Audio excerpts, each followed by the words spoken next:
Now we're live. Now we're live. Now we're live, and nobody's here yet. But welcome to the Scream 7 not spoiler. I almost said spoiler because it's a review and discussion. We're going to be spoiler free for a while here, so come on in and we'll talk Scream 7. But how you guys all doing? Tom, Runner, Justin, how you guys all doing? I like scary movies. I like scary movies. I like them when they're scary. That Justin kid's here again.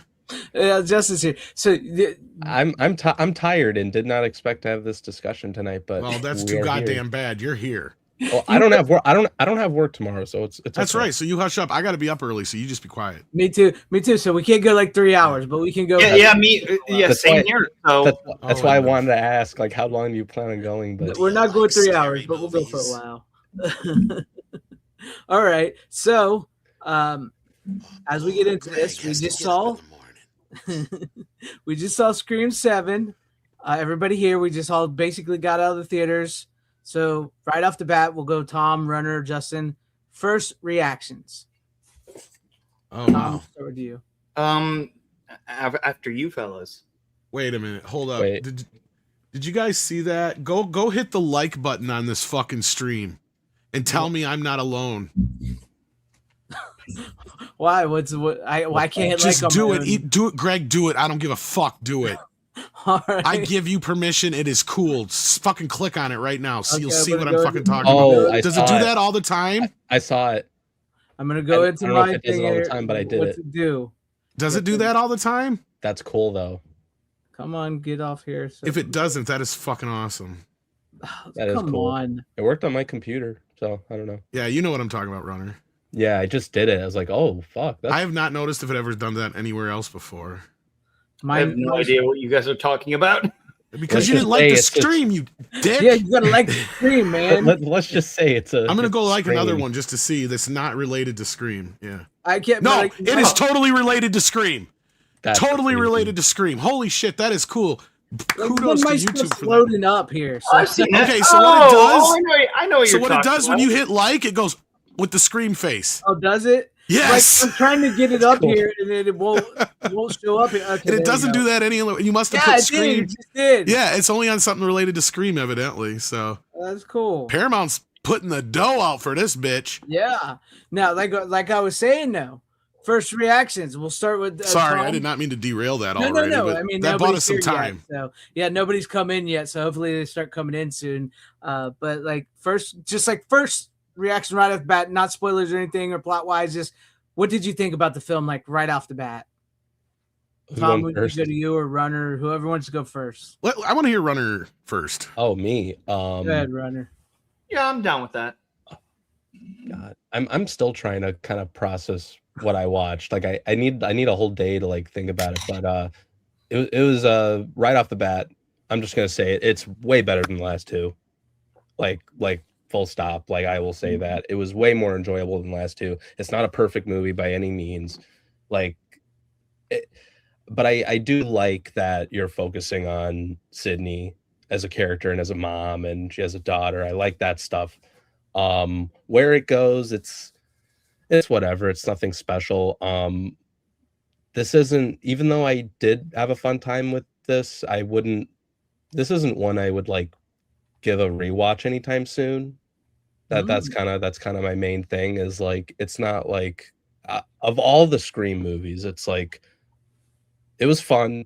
It was a good time, but at the moment I'm not like, oh, I want to rewatch this like immediately again or anytime soon. It'll be like maybe if I do another marathon eventually I'll do a rewatch of 7, but I don't know, it feels like one of those one-time viewing things for me. Really? That's we're going to have an interesting discussion this night amongst all of us here. That's kind of what I mean when I need to like process like more of what I saw, because it's like, yes, I did like it more than 5 and 6 for sure.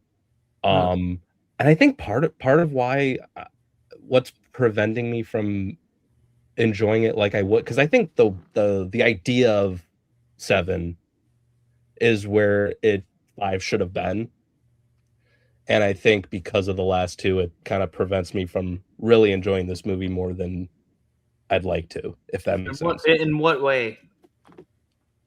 I mean, like, let's say they do, understandably, you know, Kevin Williamson had to appease both fandoms of the That's Scream. probably one of the biggest weaknesses of the film, there. That's what getting too spoilery. That's what I mean. That's what I mean. I honestly, I feel like, and I will say this without any fucking disregard, especially considering how much they talk about like Jamie Lee Curtis and stuff in this movie, it almost feels like they're doing themselves a disservice by not doing a full-on H2O/2018 Halloween reboot here. Like, it almost feels like that's the only thing the Scream franchise hasn't had happen yet, to where they could have been like, you know what? Kevin should have been smart enough to know that sect of fans, that die-hard group, is not going to see this movie, and if they do, they're not going to accept it anyway. So at that point, he should have just cut off that gangrene fucking limb and been like, look, we're just going to have to say, fuck it, cut it off. You could have even still had Randy and Randy's nephew and niece in the movie. I even gave you an easy out of that too. But otherwise, just found a way to just kind of say, you know what? Because there's so many points in this movie where if they had not mentioned those things, it wouldn't have mattered. Mm-hmm. Right? Like, you could have just carried this movie on. Like, if you hadn't seen Scream 5 and 6, you could still go into this fine. Right? Like, I mean... Yeah. Absolutely. Yeah.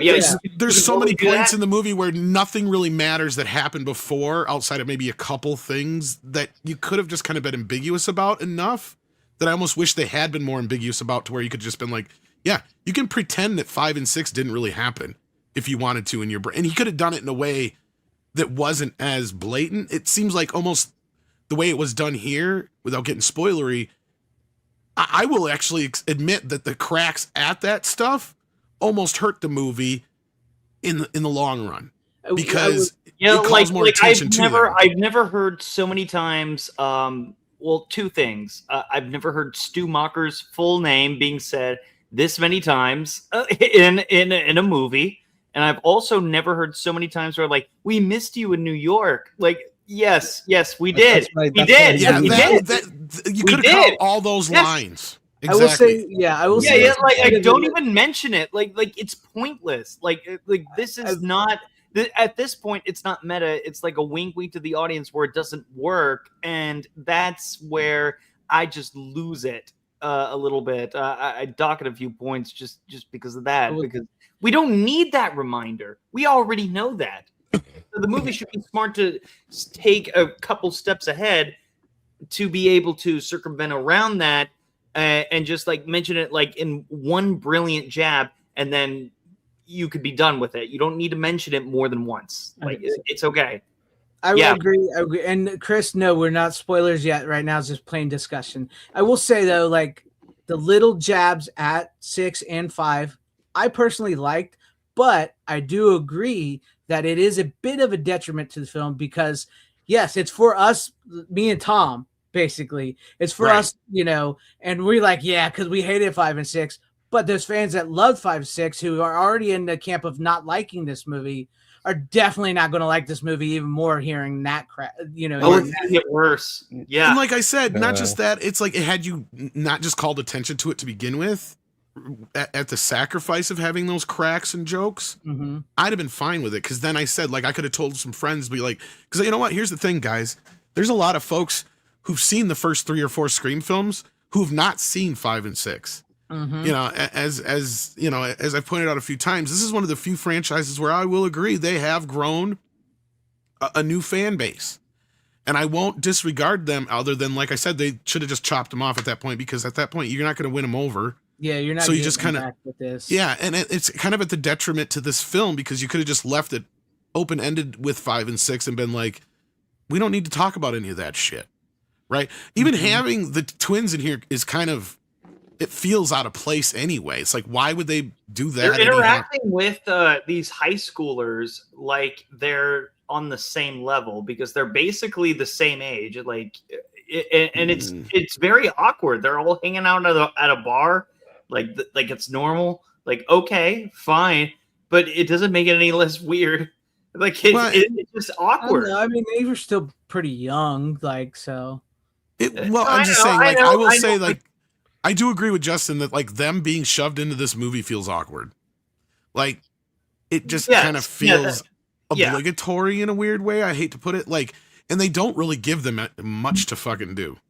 No, Yeah. Like- no. They kind of just like, they had yeah. nothing to do. They have their Like, Scooby Doo scenes, and they let her be right for once. This is the first, without can't get into spoilers, but her little Yeah. when she goes on her Randy speech. Because if that was the only thing I will give him credit for, because I hated her fucking character in the last two movies, Mm-hmm. and most of all, I hated her little speeches. But she'd always go through and she'd give her little what she thinks going to happen, and she even made a joke about being wrong in part 5, and then she was wrong again in part 6, obviously. So this time she was the only one who was right, kind of. And I was like, okay, so they gave her that, but at least they just kind of they don't really play into any of the story at all. So it was almost like, why are they here? Or if they are here, why even call back to those other things? Because if you're somebody new coming to these movies who hadn't seen 4 or 5 and 6, just to kind of get back to my initial point, they could still be here, but as long as you don't reference too much shit from before, all you have is that scene where they go, "Who are you guys?" And they're like, "Oh, well, Uncle Randy knew Sydney," Yeah. right? When they're talking to the daughter, it's like that's all you needed was that. You don't need anything more than that for the audience at that time. And it's cool if somebody's coming back to it, they know. But if they want to disregard 5 and 6 now, they can. That's the beauty of it. But they didn't leave it that way, unfortunately. Yeah, they didn't. But they did it sort of in a service of like, I understand the character's relationship.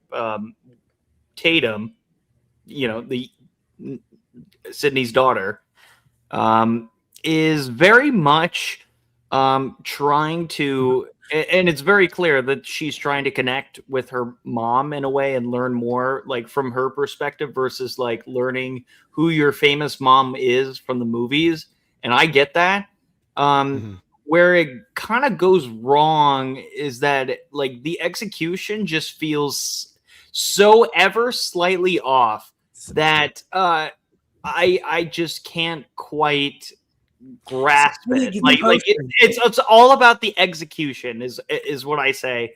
And it just didn't quite get there for me. And maybe in our discussions I can maybe figure out exactly where it went wrong. But see, that to me was the strongest part of the movie. So well, that's where I kind of disagree with what's you there. frustrating, and that's what's frustrating for me, because, like, I think it is a very strong part, and I really think that it could have hit with me. Where it doesn't hit is where, like, I'm with Runner, where I can't quite explain exactly why, because I'm just sort of processing it. But this is just my opinion. And that's fair. I mean, I'm not trying to say you're wrong. No, not at all. But to me personally, that's the part that probably won me over the most, was like, okay, and I've said that, like I said before, like, it's about time they get to this idea that, it's been long enough. Sydney could have a daughter that's that age, right? It's poignant to do it in the 30th anniversary of the first film. Right.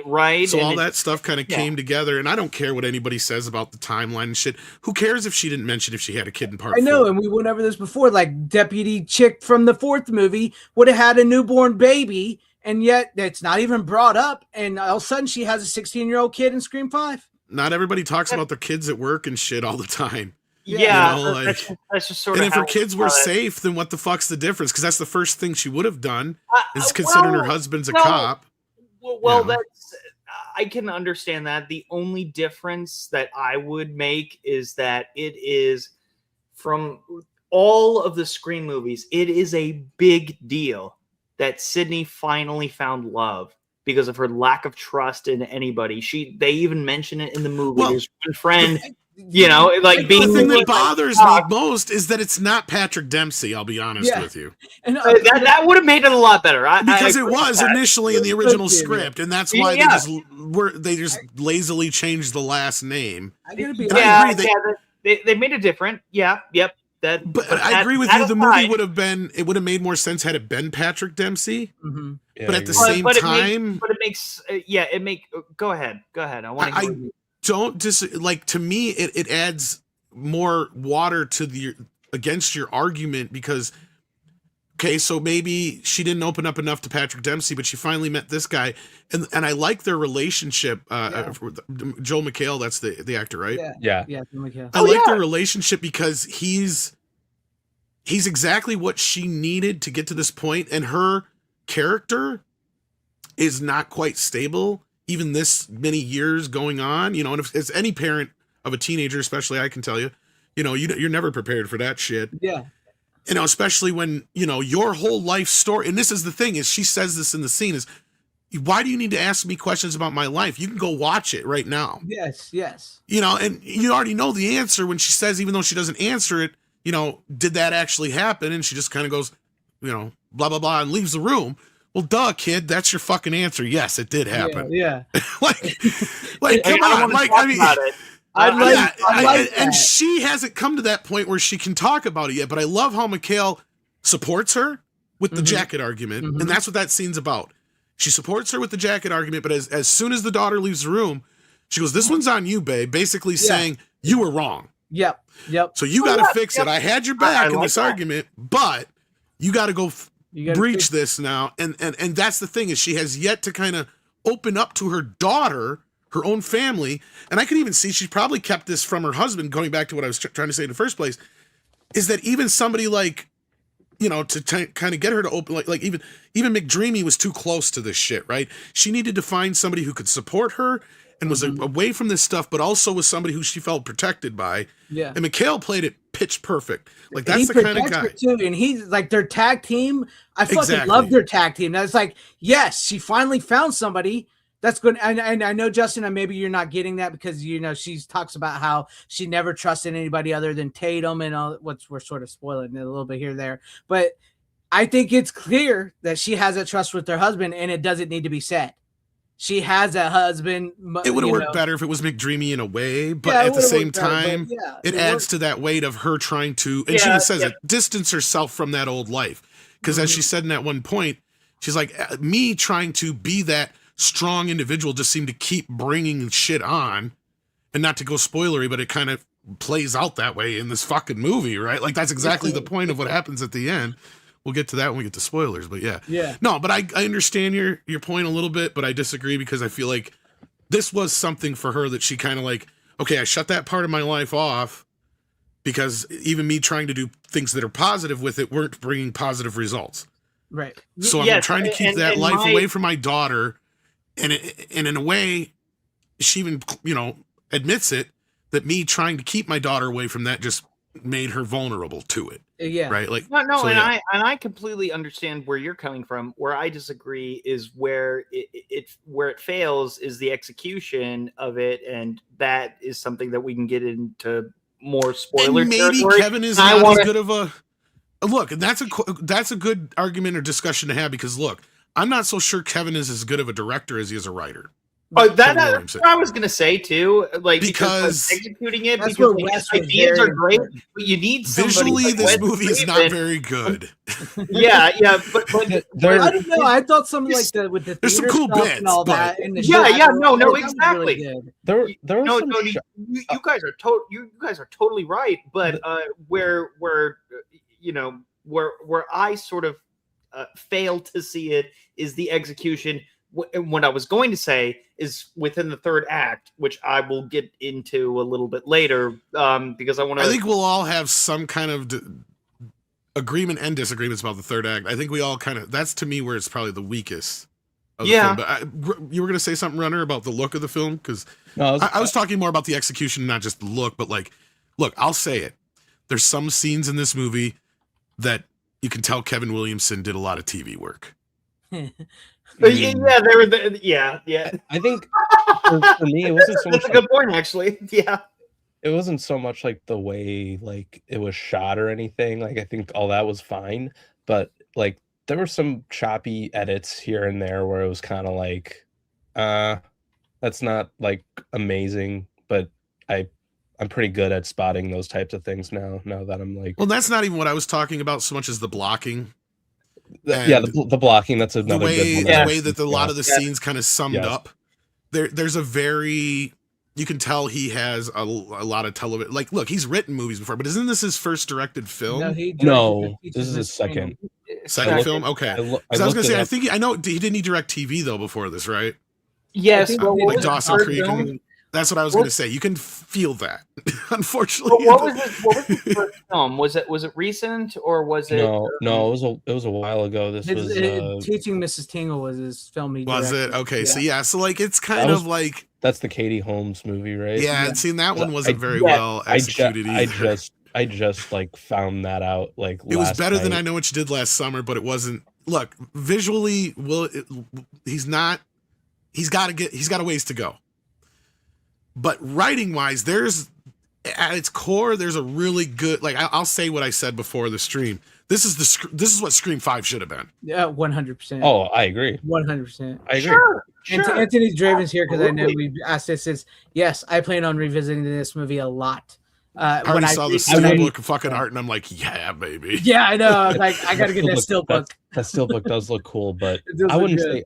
say I'd revisit it a lot. Oh, I would to me, revisit. I'll in skip occasion. over 5 and 6 and watch this Oh, with the rest of them. When I do no. my like Well- Scream watches, I'm going to do 1, 2, 3, 4, and 7. Like I'm going to, and I No, might hurt some people's I'd- feelings here. I think it was a little better than 4. I don't know if I'll go that far. I will Greg. go that. I will go that. I don't know far if I because go that I've always far had a bit either. of a problem with 4. and I know you that. have. We can discuss that Four maybe is at a later thrown on me time. a lot on But rewatch. Yeah, I can. Yeah. I'm not a fan of. I have Jill. thoughts on I'm that, just but- not a fan of Jill Roberts. I'm just not a fan of her killer. And I know people absolutely. love her. You. I son can't of a- stand her. I can't stand her. you know, She's one of my least I favorite. came to appreciate her a hell of a lot more after 5. So I'll fucking tell you that right now. Especially I'll- after I'll- 6. I was I'll gonna go say a her step- I'll go a character step kind of further. goes Like, on I because feel like- she's unlikable. You know, like I think that was kind of what it was. Like your reasoning why you don't stand her is what made it kind of work for me on rewatch anyway. So that's why I respect for that. Yeah, and I think I said this respect week, Ford Greg, with for- like Yeah, I know. I I get like how everybody if you saying this rewatch the movie, you can kind of tell that most of the killing is not done by her. She's No, the yeah, cuck, no, guaranteed. cuckold. You know She's what? just You know what telling Corinne to do Scream it 4 all. Sort of Yeah, reminds me of. There was like the local newspaper had asked what they wanted back in 2007, what you wanted to use cell phones for, and mine was rejected because I said I think you can make movies from your cell phone, and they thought it was so ridiculous that they threw it out. And same with Scream 4.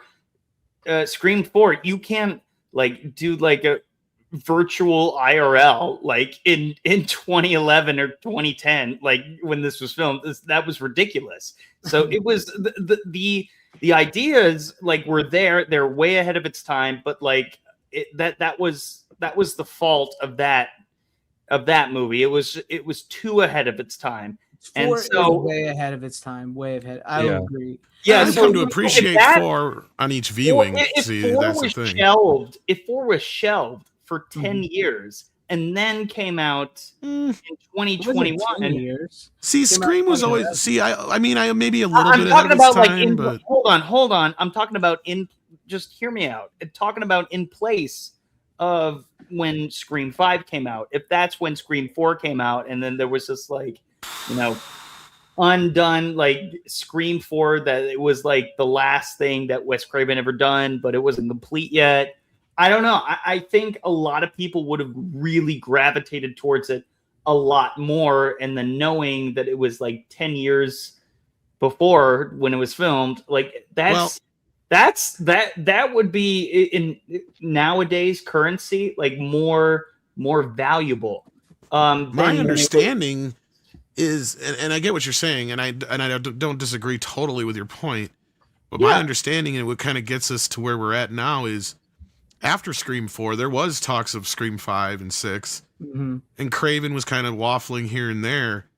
And my understanding is that since Scream 3, a lot of what happened here was part of what Williamson wanted to do, and he had pitched the same damn thing again for Scream 5, Yeah. pretty Yeah. much. Only a little bit more down the line, but so I think that's kind of what this is, the amalgamation of a lot of that stuff, of the unused stuff that Williamson is finally getting out of his system. Mhm. and that because of that, that's why it appears to be the mess that it is. maybe, but I don't see it as the I mean, I'm not saying there might not be plot holes if we run through it. Yeah, but I'll have to see it again. This is my fresh reaction. That's the thing about the rewatches is like if I rewatch it too much, I feel like I'm gonna find more holes. Here's the thing, though, than I expect. You can't punch as many holes as long as there's 3 killers, right? Because that gives you a lot of leeway. Because I've even seen some of the things where people are like, "Oh, the killer supposedly flew from Indiana." Are we in spoiler territory now? Not yet, but this is not spoiler enough. This is like, the killer supposedly flew from one place in America to the other, and it's like, if there's 3 killers, that's very easy to do, actually. Oh, yes, it does, and I'm very happy. And actually, there was 4, wasn't there? Technically, at one point. There's only. Should we say? Is there 3? Because I'm trying to remember if that one character technically was or wasn't. There's only. Because it's never really established. There's only 3 in 7. Are you sure? Well, yeah. we'll get to spoilers, and I'll bring it up again. But now, okay, look here. Before we move on, is like. I'm not saying. I know people take me the wrong way when I say that about 4. I don't hate 4. I like 4. I think 4 has the best cast since the first movie. And my biggest problem is with that is when it starts whittling down to who the killers are. It's the 2 worst actors in the movie, and in my opinion. And as far as 7, yes, I agree. 4 has a way better cast than 7, and some of the characters in 7 you just don't care about because you don't really get to know them. I will agree with that. I will completely agree. That's always the characters that matter, though. You do get to know, and the ones that end up being the ones that you end up finding out or doing whatever. It's like kind of almost too obvious in the beginning. I'll give it that. Mm-hmm. But at the same time, I mean, let's. I guess without getting too spoilery, this is the one thing I can say about the reveal, because that's the big thing about all these films. That is definitely the weakest part of the film. Mm-hmm. It is. I wish it had tied in a little bit better to the past somehow. Mm-hmm. I think it's super obvious from the start, at least who one of, if not 2 of the individuals, let's say, are. And I already spoiled enough by saying there's 3 killers, so I'm not going to say any more. I just realized that, but I know. That's what I was trying to tell you earlier. I'm sorry about that, Justin. Yeah, you're not wrong. Like I catch myself, unfortunately, once in a while leaning too far in because I forget what's in trailers, what's not, and stuff like that. And some people, especially for these movies, try to avoid all trailers whatsoever. So I mean, you kind of have to. Just to go in blind. You kind of do for this one, especially because I will say that the trailer doesn't necessarily give away a lot of the movie, but it gives away a lot of the first act and part of the second act, I would say, for sure. Now, see, I can see this movie will be a very divisive movie, as if the Scream fan base hasn't been divided enough. Right. It seems like me and you, Tom, so far about the only ones that I know Runner liked it, but so far, even in the chat, so far it looks like it's just me and you that are digging the movie the most. And like I said, it's not a perfect movie. I have complaints about the movie. There's a lot to complain about, but also at the same time, I really feel like this is the best Scream movie we've had since Scream 4. No, I totally can agree with. Yeah, I can agree with that. Yes. No. Yes. No. Well, and this is the thing. I've only talked to one person so far who didn't like 5 and 6, who actually said this was not good, and 5 is actually now kind of better. And I have to respect their opinion on that because they didn't like 5 or 6. But at the same time, I don't want to disregard Justin's opinion because he did like 5 and 6. The difference is I don't think let me finish. The reason I don't want to disregard your opinion is because I don't feel like you're going into this film with the bias of the politics and the Melissa Barrera bullshit and all that. Now you did. No. The politics started during pre-production of Scream 6, if we want to get technical about that, but that didn't prevent me from watching the movie. Pre-production. That's what I'm saying. As far as I can tell. Well, let me just explain. Neve Campbell not being a part of it is because she wasn't paid enough, and that's where the politics really began, and everyone just wanted to go and see Scream 6 anyways because they liked the other film, and that's fine. I was a part of that crowd. We were all a part of that crowd. But that you can't say that's not where like these sort of politics started. But can I just get this out of the way before we go any further? firing somebody for your political opinion in a franchise that's about murdering people in slasher films is fucking ridiculous. I would have loved to have seen where you went with those characters. Losing Jenna Ortega, whether you like her or not, I think it's a big fucking blow. Well, I will say this. Melissa Barrera, let me finish my point. And Melissa Barrera, was not great in 5.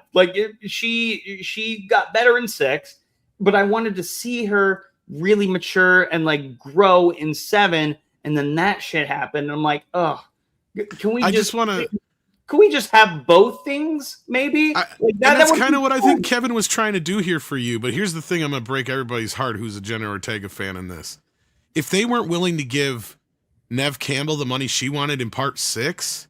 What makes any fucking buddy think they were going to give Jenna Ortega the money she was going to demand because she didn't have a fucking contract for 7? Yes, correct. Dude, she was going to be asking big bucks. Yeah, she was. Oh yes, she had that scream queen. Fuck all that. Wednesday changed all that. She's like, pay me the fucking Wednesday money now, bitches.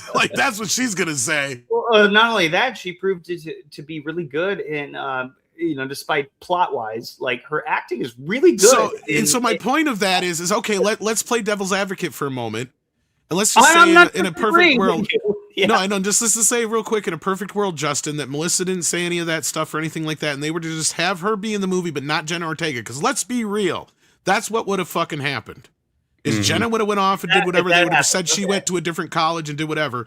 Nobody probably would have cared for the film because nobody would have showed up because Jenna Ortega's not in the motherfucker. They don't really care that much about Melissa Barrera.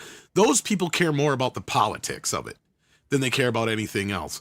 Yes, there is a sect group that I'm sure are upset about the storyline, but I'll tell you right now, their storyline was played the fuck out already. Honestly, it was. That's where I come in because I'm more upset by the storyline and the potential that it could have had, and the fact that I didn't see much there. Sorry. Yeah, no, it's fine. It's fine. And I will admit, her character got much better in part 6. I don't disagree with you there. 6 was just a sloppier film overall. Yeah. Yes, wasted potential. And the killers were asinine, and I brought this up because it's like, you want to talk about shit that makes no fucking sense. How the fuck does that even make sense? How do you change your name, enroll your kids and change their names and all this shit in a matter of a year, get a job as a fucking detective, no less, and manage to cover up a death on top of it all? It does not fucking compute in my world. I'm sorry. How deep does this undercover ops really go? This is fucked up. This is weird. It was bad. In Scream 6, it was how the fuck did you manage to pull this off in a matter of fucking months? Yeah, and then swap your daughter's body out with some rando from the morgue. No, I'm not buying it. But the worst part is I couldn't buy him changing his identity and becoming a detective that fast. That's the thing that is most unfucking believable. There's no fucking way. Because we love our son so much, we're gonna make him the center of the universe because he's the oldest child, and then have this whole entire shrine for him. No, I didn't. I'm with you on this.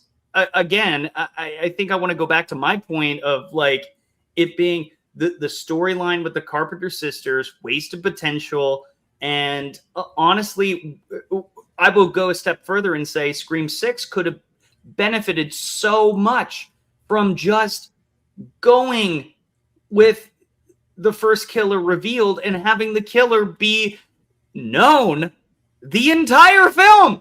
Knowing these Carpenter sisters, how cool would that have been? But no, they just killed that off real quick. Oh no, yeah, the opening for 6 is really solid, and then it just all goes to shit. Who gives a fuck about movies? I'm just did they jump the shark then, or did they jump the shark in this movie? Yeah, no, because I remember watching 6, the beginning of it, and I was and I had low expectations going in, but I was it's funny you said that, because what did I say, Greg, the other night? I said the opening of 6 is probably one of the strongest openings we've had in a while of a Scream film. Exactly. Exactly. And then it they goes completely downhill from there. Yeah. That's what's so yeah, they definitely threw it away because like it would have been so much more interesting. See, now you asked, was that before the stream or during the stream? Either way, Justin asked, you know, what do I think was, it was before the stream. Which did Greg and I think was better? Or which one did we think was so worse? I don't remember exactly how you asked the question, but you asked Halloween 3. No. Or Halloween Ends, whatever. Or this. Okay, so I asked this question, and maybe I'll modify it. Well, no, I brought it up for a reason, but go ahead. So I understand why. Which is worse in your guys' opinion, including Runner? And I want to hear Runner's first because I heard your guys' opinion. I'm more curious about Runner's though, because he wasn't privy to that. What's It'll the be question? fresh. And for everyone in the chat, which movie, if you have seen it, which movie was worse? Halloween Ends or Scream 7? Oh, Halloween Ends. Okay. There we go. By far. Go on. No, Halloween Ends. That I'll rewatch Scream 7 over Halloween Ends. That's how I feel. Like any day. All right. Halloween Ends is That's it. Tom, you can save your rant. Halloween Ends is terrible. Okay, well, here's what I was gonna say. Scream 6 feels a lot like Halloween Ends. Like that, like you asking that question now that I think about it. Because like it feels so disconnected from the other films that it's like it just feels like how disconnected Halloween Ends is from the other films. So does that make Scream 5 like the last Scream movie?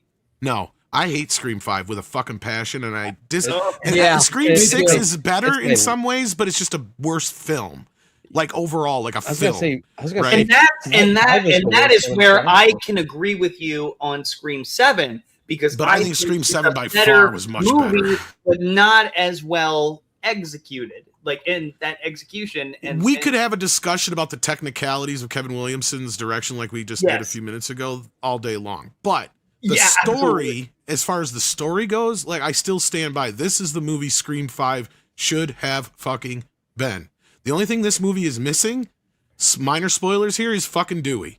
That's the only thing it's missing. Mm-hmm. Otherwise, I would feel completely 100% like this is whole for me. Like, you know what I mean? Like, this is where we should be going forward.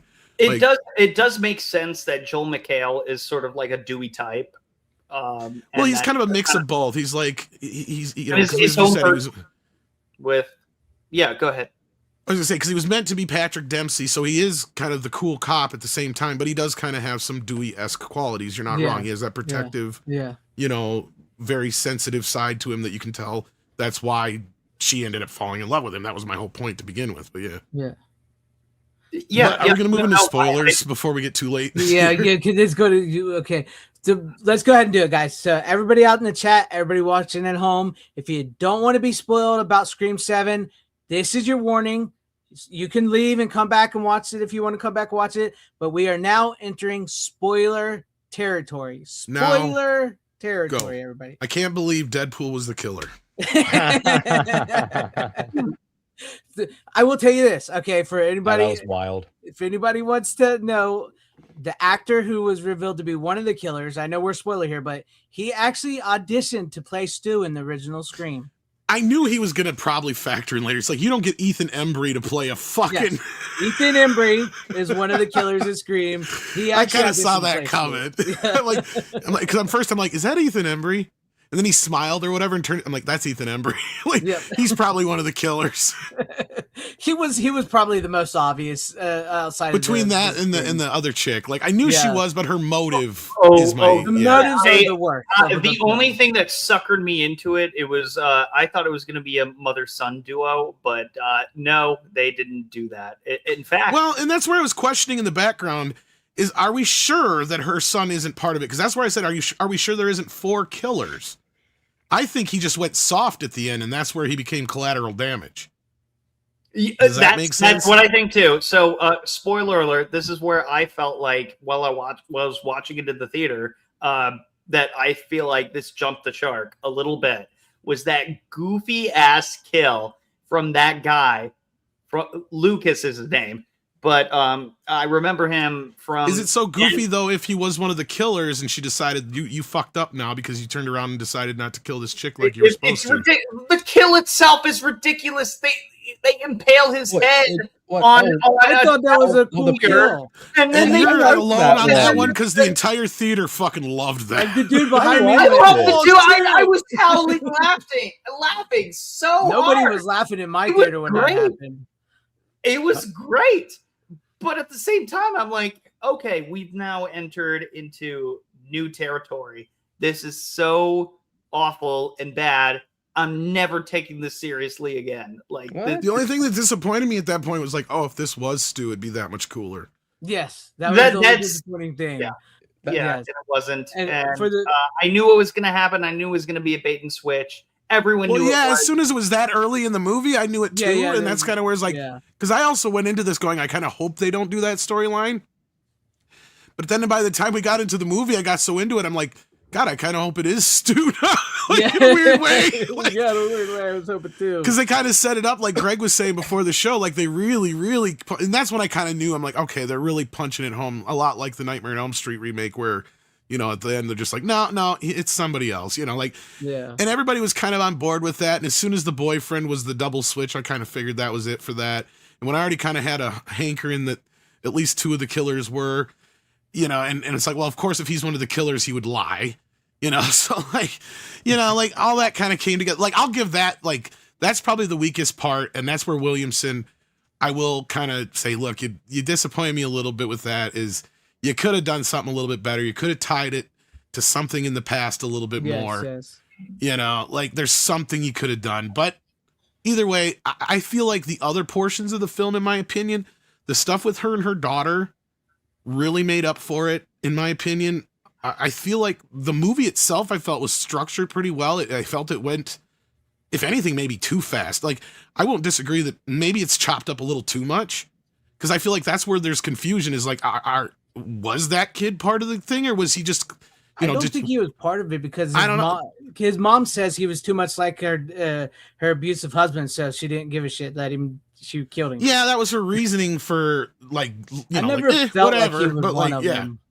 I never felt like he was one of them. And that within itself, like the way she said it was just like so brutal. I'm just like, what the fuck? You just killed your own son. And that just shows you how fucking psycho she is. But yeah, I know. That was kind of like. But like I was saying, is like it almost would make more sense. But that's a what the fuck kind of moment that I can appreciate, that adds to the character of how psycho she is. Either way, to me, my point was it made more sense for her to actually kill him, because that's where I was like, like, why would you kill your own kid, even if she gives that as a reason? Like, that to me was too loose. To me, the real reason would have been that, he was supposed to kill that girl that he liked, but as soon as she found out that he liked her, he didn't, and that was his punishment for not doing that, and he's collateral damage now.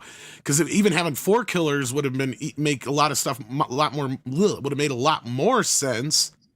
And then at the same time, like, I just feel like that maybe was where it was lost in the edit, or Greg is right, he just never was. I just feel like it's really difficult for her to keep him in the dark. Felt like he never was. Like, he was like a big red herring as far as I was concerned. It could have been, but like, it's like, even what's her name, Randy's niece says, like, you're so creepy that you're obviously not the killer, but in a way you're also kind of are, but probably not. So like, yeah. So I clearly don't think he was privy to his mom's plan at all. As far as I came across, they were looking at the friend group, and for the first time, it wasn't anybody in the friend group. I will give you this. It was just kind of funny. See, that's where I'm not totally sure that it wasn't, because technically her kid was, but like, how could she keep a lot of that shit from him? Like, that was my other thing. Or like, how much of the plan was she planning on providing to him? And if she was like that obsessed with Sydney for so many years, how would he not know? And there's a few looks he gives here and there, and they may have just been red herring, hangs, or whatever you want to call them, where it's almost like he is putting on this facade. Yeah, or like she's actually abusing him. And clearly he probably would. That was what I was saying. He probably would have been kind of like mentally abused into this point. I have to admit, though, that there's something that we can probably agree on, and I don't know how you want to structure this, Greg, but I got to admit, though, shooting them in the head has never been more satisfying to look at than that. They made sure this time. I love that Great. scene. Actually, that was the great. second reaction that got the most from the audience. Because I actually went and I was kind of surprised because I went to my little podunk. I wish I'd gone to the IMAX. Because for some reason, every time I looked it up, it didn't show up on my IMAX. But then it did today for the fan event thing where they were giving away all that shit. And I'm like, there's only shit seats left. Should I go or not? And I changed my mind. I'm like, no, I'm just going to go to the Podunk Theater because it's closer. And it's still an AMC, so I should get a poster like Runner did, but I didn't. I didn't get a poster. I got 2 of them. You could give me one. I would love it. I could have gotten 2 of them because there were still some left. Should grab some. No, but anyhow, so I went to the Podunk Theater, and I was surprised at how full it was because that was the reason I went because I'm like, I ain't nobody going to go there. Because every time I go to a movie there, because it's in the Dells, okay? For those who don't know, the Dells is a resort town. Who the fuck goes there to go see a movie? Right. You know what's funny is that it all depends how you view a movie could also be based on like who is also in the theater. My particular theater had people who were like shouting at the screen, just like get out of there! Like, what are you doing? Like, and stuff like that. Like typical like fans. Like, and it was most of the people I could tell were fans. There was one group there where they clearly had at least 1 or 2 people in the group, and it kind of got annoying that had not seen the last 2. So they were like explaining shit to them. It's like, look, none of this shit you're telling him is even probably relevant. And it really wasn't. And I'm just sitting going, you don't need the running commentary, but whatever. Like, you know.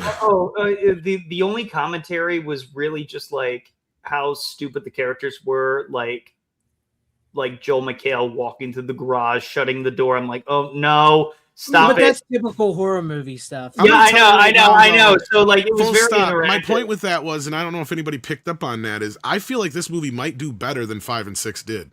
Oh, I think it's definitely going to. It might not do quite as good as 5, but it might do a little bit better than we expect because I feel like people because I've talked to no less than 2 people now that have not seen Scream 5 and 6 who are kind of interested in this one, and you want to know why? Stu fucking Macher. As much as they make of a big deal out of him in this movie, Justin, I think that's why. Stu and Matthew Lillard are very fucking popular. Yeah, very popular. In a way that I'll tell you right now, when I brought it up to these people, because the 2 people that I brought it up to that I'm specifically talking about were women, and their reaction were, oh, I'm going to see that one, even though I haven't seen the last 2. And I said, why? And they said flat out, because Matthew Lillard's in it, and he's a fucking dreamboat. So there is a group of women who love Matthew Lillard. Very much like because it was almost the same fucking response from the other girl. Because she's like, I haven't seen the last few. I don't even know if I've seen 4, but I'm gonna go see this one because Matthew Lillard's in it. That's what she said. That's so funny that you mentioned that because one of the people that was that I went with, she had said like, I really like Matthew Lillard, and I'm like, oh, he's in it. And she's like, oh my gosh, I love Stu. And I don't know why, but like it's you might be onto something. But I mean, Matthew Lillard is just like he's just one of those. Well, you got to remember, a lot of people grew up with him as Shaggy. Yeah, no, well, yes, that's me. That's me. That's very well. But I think there's something about anybody who's just energetic and just so full of life and puts their entire essence into anything that they do, whether it's good or bad, like Five Nights at Freddy's and some bullshit like that, or something like something like Scream, or something like Shaggy, where he still does the voice and took over for Casey Kasem, you know, that he puts himself into. He's almost been that's attractive to a lot of people. Like it's the charisma. He's having a bit of a career resurgence. But like at one point, didn't he do the voice fuck Quentin Tarantino. Can we just say that right now? Fuck. I won't say that, but I think Quentin could have picked a dozen actors for some dumb reason. He picked Matthew Lillard. You're wrong about one thing. get over it. It's fine. I'm not saying that Quentin's not wrong about a lot of things. I feel like he just picked the he picked here's the wrong guy. He picked the wrong guy. Exactly. He could have said a dozen other fucking actors. Yeah. He picked. It's kind of like a Keanu Reeves thing. You don't pick on Keanu. You know what I Yeah, mean? Like, you know, like you're gonna get somebody everybody, to go, "Hey, motherfucker, Keanu Reeves is a saint." Yeah. everybody that's ever heard talk about Right, Matthew he Lillard does- loves Matthew Lillard. does. He's That's the always thing, a genuinely good guy. That's what I mean. He's one of those guys you don't want to pick on. He could have said a million other fucking people, and at the same time, you could turn around to Quentin and say, "Motherfucker, your favorite actor is John Travolta." Like Grease? Are you fucking kidding me? Like anybody who can say John Travolta's a good actor, like, yes, he can pull some shit off with the right people, but like outside of Pulp Fiction and maybe Saturday Night Fever, like has he really done anything that's amazing? Like again, a lot of people would say Grease. Face Off, okay, I'll throw that in there. Well, Greasy's playing himself. Come on, like, what the fuck? Yeah, exactly. Like he's basically like playing himself versus like or like a discount Fonz at the time. Like Blowout might be another one to bring up. I was just thinking about that one. But my point being is that like if you even bring up Face Off, Nicolas Cage was the fucking star of that. John Travolta. Yeah, but here's the thing with Matthew Lillard. Like, I understand why Quentin probably went that way, is because Matthew does have a specific style, right? Like, he's of that era.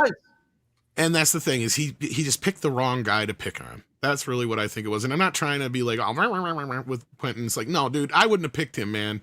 Like, if I took Quentin aside, if I was his buddy, I'd be like, look, you could have picked a million other fucking people. Why'd you pick Matthew goddamn Lillard? Exactly. Yeah. But I think what he was trying to say is like, that's not the kind of person that I want in my movies. That's different from saying that he's a terrible actor. He could have said Jack Black even, and it still would have gotten the same kind of reaction. It's like, dude, there's if certain you people picked on don't Jack pick. Black, like, that would have been worse. It's like, no, you just got to find, like, he would have been better off saying, like, Adam Sandler or something like that. But the problem is he already wants to work with Adam Sandler. So, like, does he really? Because, yeah, like, he wanted him for the Bear Jew and fucking Inglourious Bastards. That's who he wrote the part for. Eli Roth's character. But back to Scream 7. Yeah, back to fucking Scream 7. Back to Scream 7. Okay, like, I want to do this because I want to tell you, I really did enjoy the fact that one of the killers was killed halfway through. This is, like I said, we're in spoilers here. Yes! I like the fact that one of the killers was killed halfway through the film. Yes. I absolutely loved, like we mentioned earlier, I loved Sydney's and her husband's tag team fight against him. I thought that was a great scene. And Gail Weathers fucking coming in and plowing that motherfucker down, I thought was awesome. That was I thought awesome. that I will say I really that was enjoyed one of the that. parts where I felt like it almost went a bit too far. Like, I don't like mind that. everything up to I that like point. that. If it would have been a cop car, I would have understood.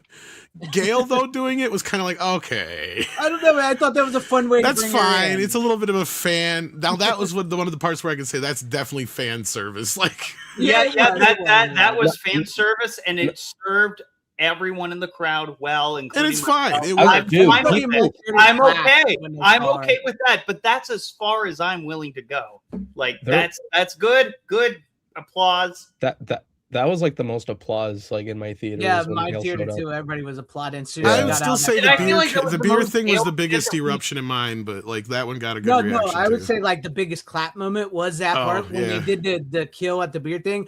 People behind me were going, "Oh shit!" You know, people were screaming and stuff like that. And to your point everyone about was laughing. I was the one who was howling the most. Like nobody was laughing at that point in my theater. Because I laughed so hard. Like I thought it was so ridiculous. That's why I said the line that got the biggest reaction in my theater was when Gail says, "Fuck the fuck off." Fucking walks away.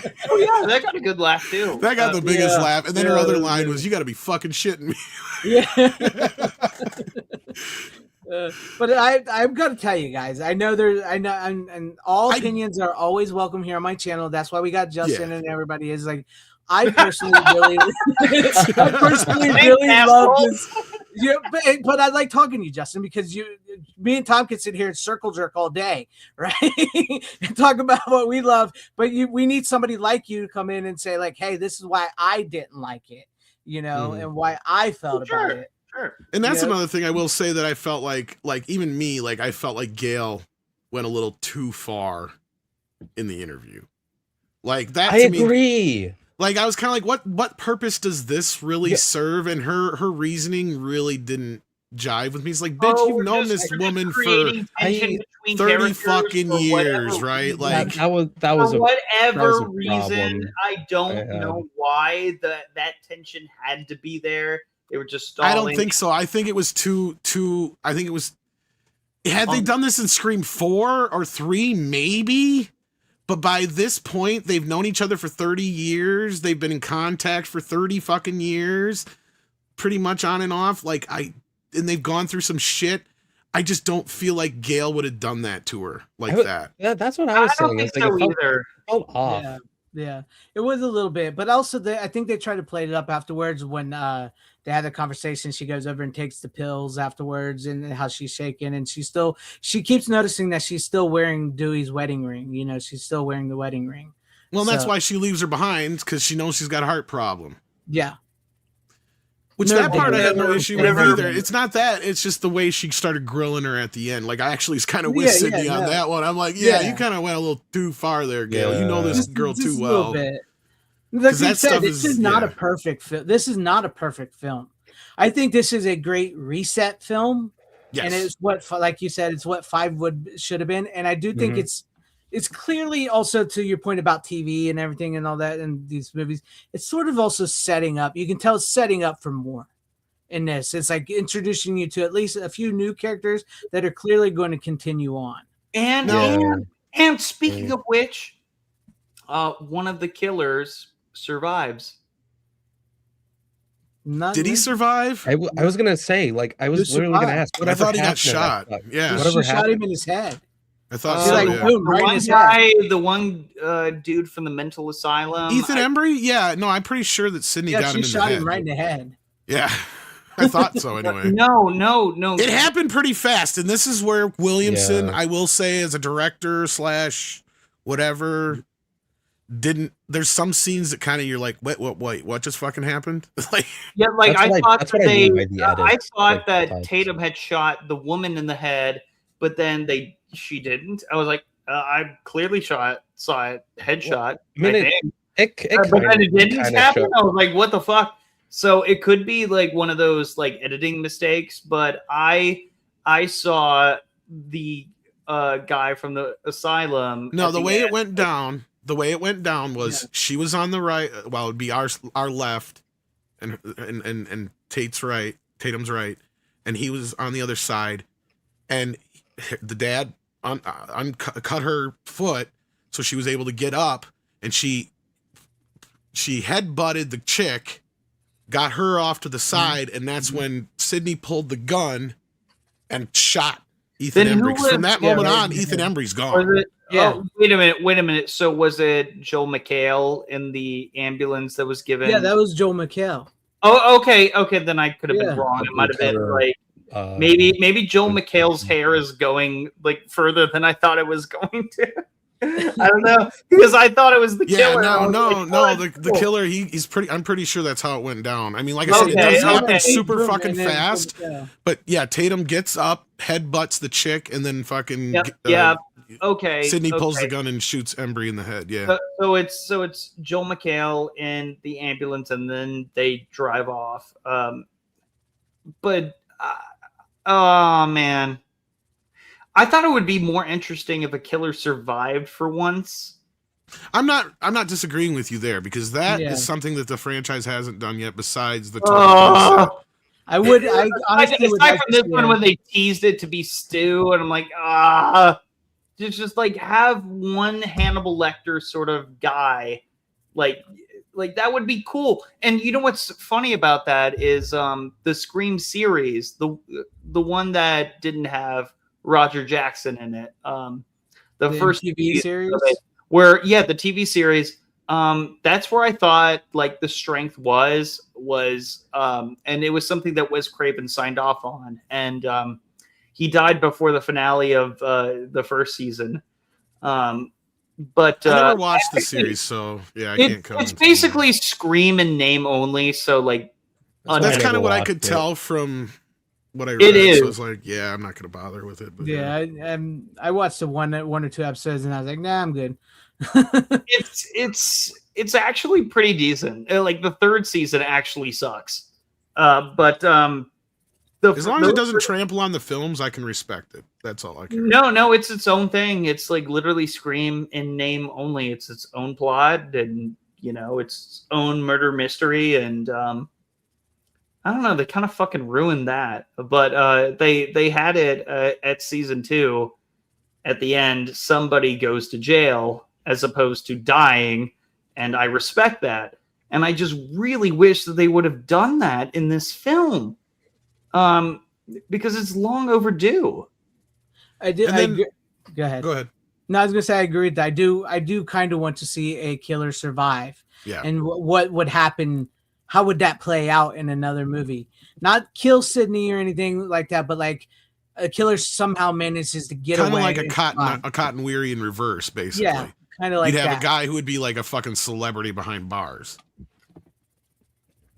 And And it could be like have- your Hannibal Lecter, like you just said. It could be somebody that they could go to in the future, be like, well, what would you do? Yeah, as yeah, and you could have the commentary of social media that was kind of present in Scream 6, where like Sam is the real killer, but then if like let's say Richie survived, you could have a real life scenario where like See, and that's one of the things I thought was stupid. like where like oh, the killer is hot, like Jack Quaid is so hot. You could have had that Luigi Mangione moment in the film where they're like they support the killer as opposed. See, it would almost made more sense had he lived. See, I could see that play. See, because that's the thing is like, as it stands, like that was to me one of the stupidest parts of the film. I get where you're coming from, and I agree there would have been a better way to play it out because it would have worked hadn't it. It kind of felt really like, okay, they're trying too hard with this, and it's almost like, and I said this the other night when I was talking about the films, like 5 and 6 are too meta, right? Like they're so meta, they go beyond meta into the point where they even talk about like they're in the movies at the point when they're in the movies. Yeah. Like they literally call it a movie. Like it's like you've gone way past the meta now. Yeah, and what jumped the shark for me, like I know I said that a few times before, but what I can imagine a jump the shark moment is like Jack Quaid saying, "Holy shit, it's Ghostface!" Like you've never said Ghostface in the Wes Craven films. Why do you call him Ghostface now? Well, technically that's not true. Tatum called him Ghostface, and Mr. Ghostface, like fine, but before then, like no one really did.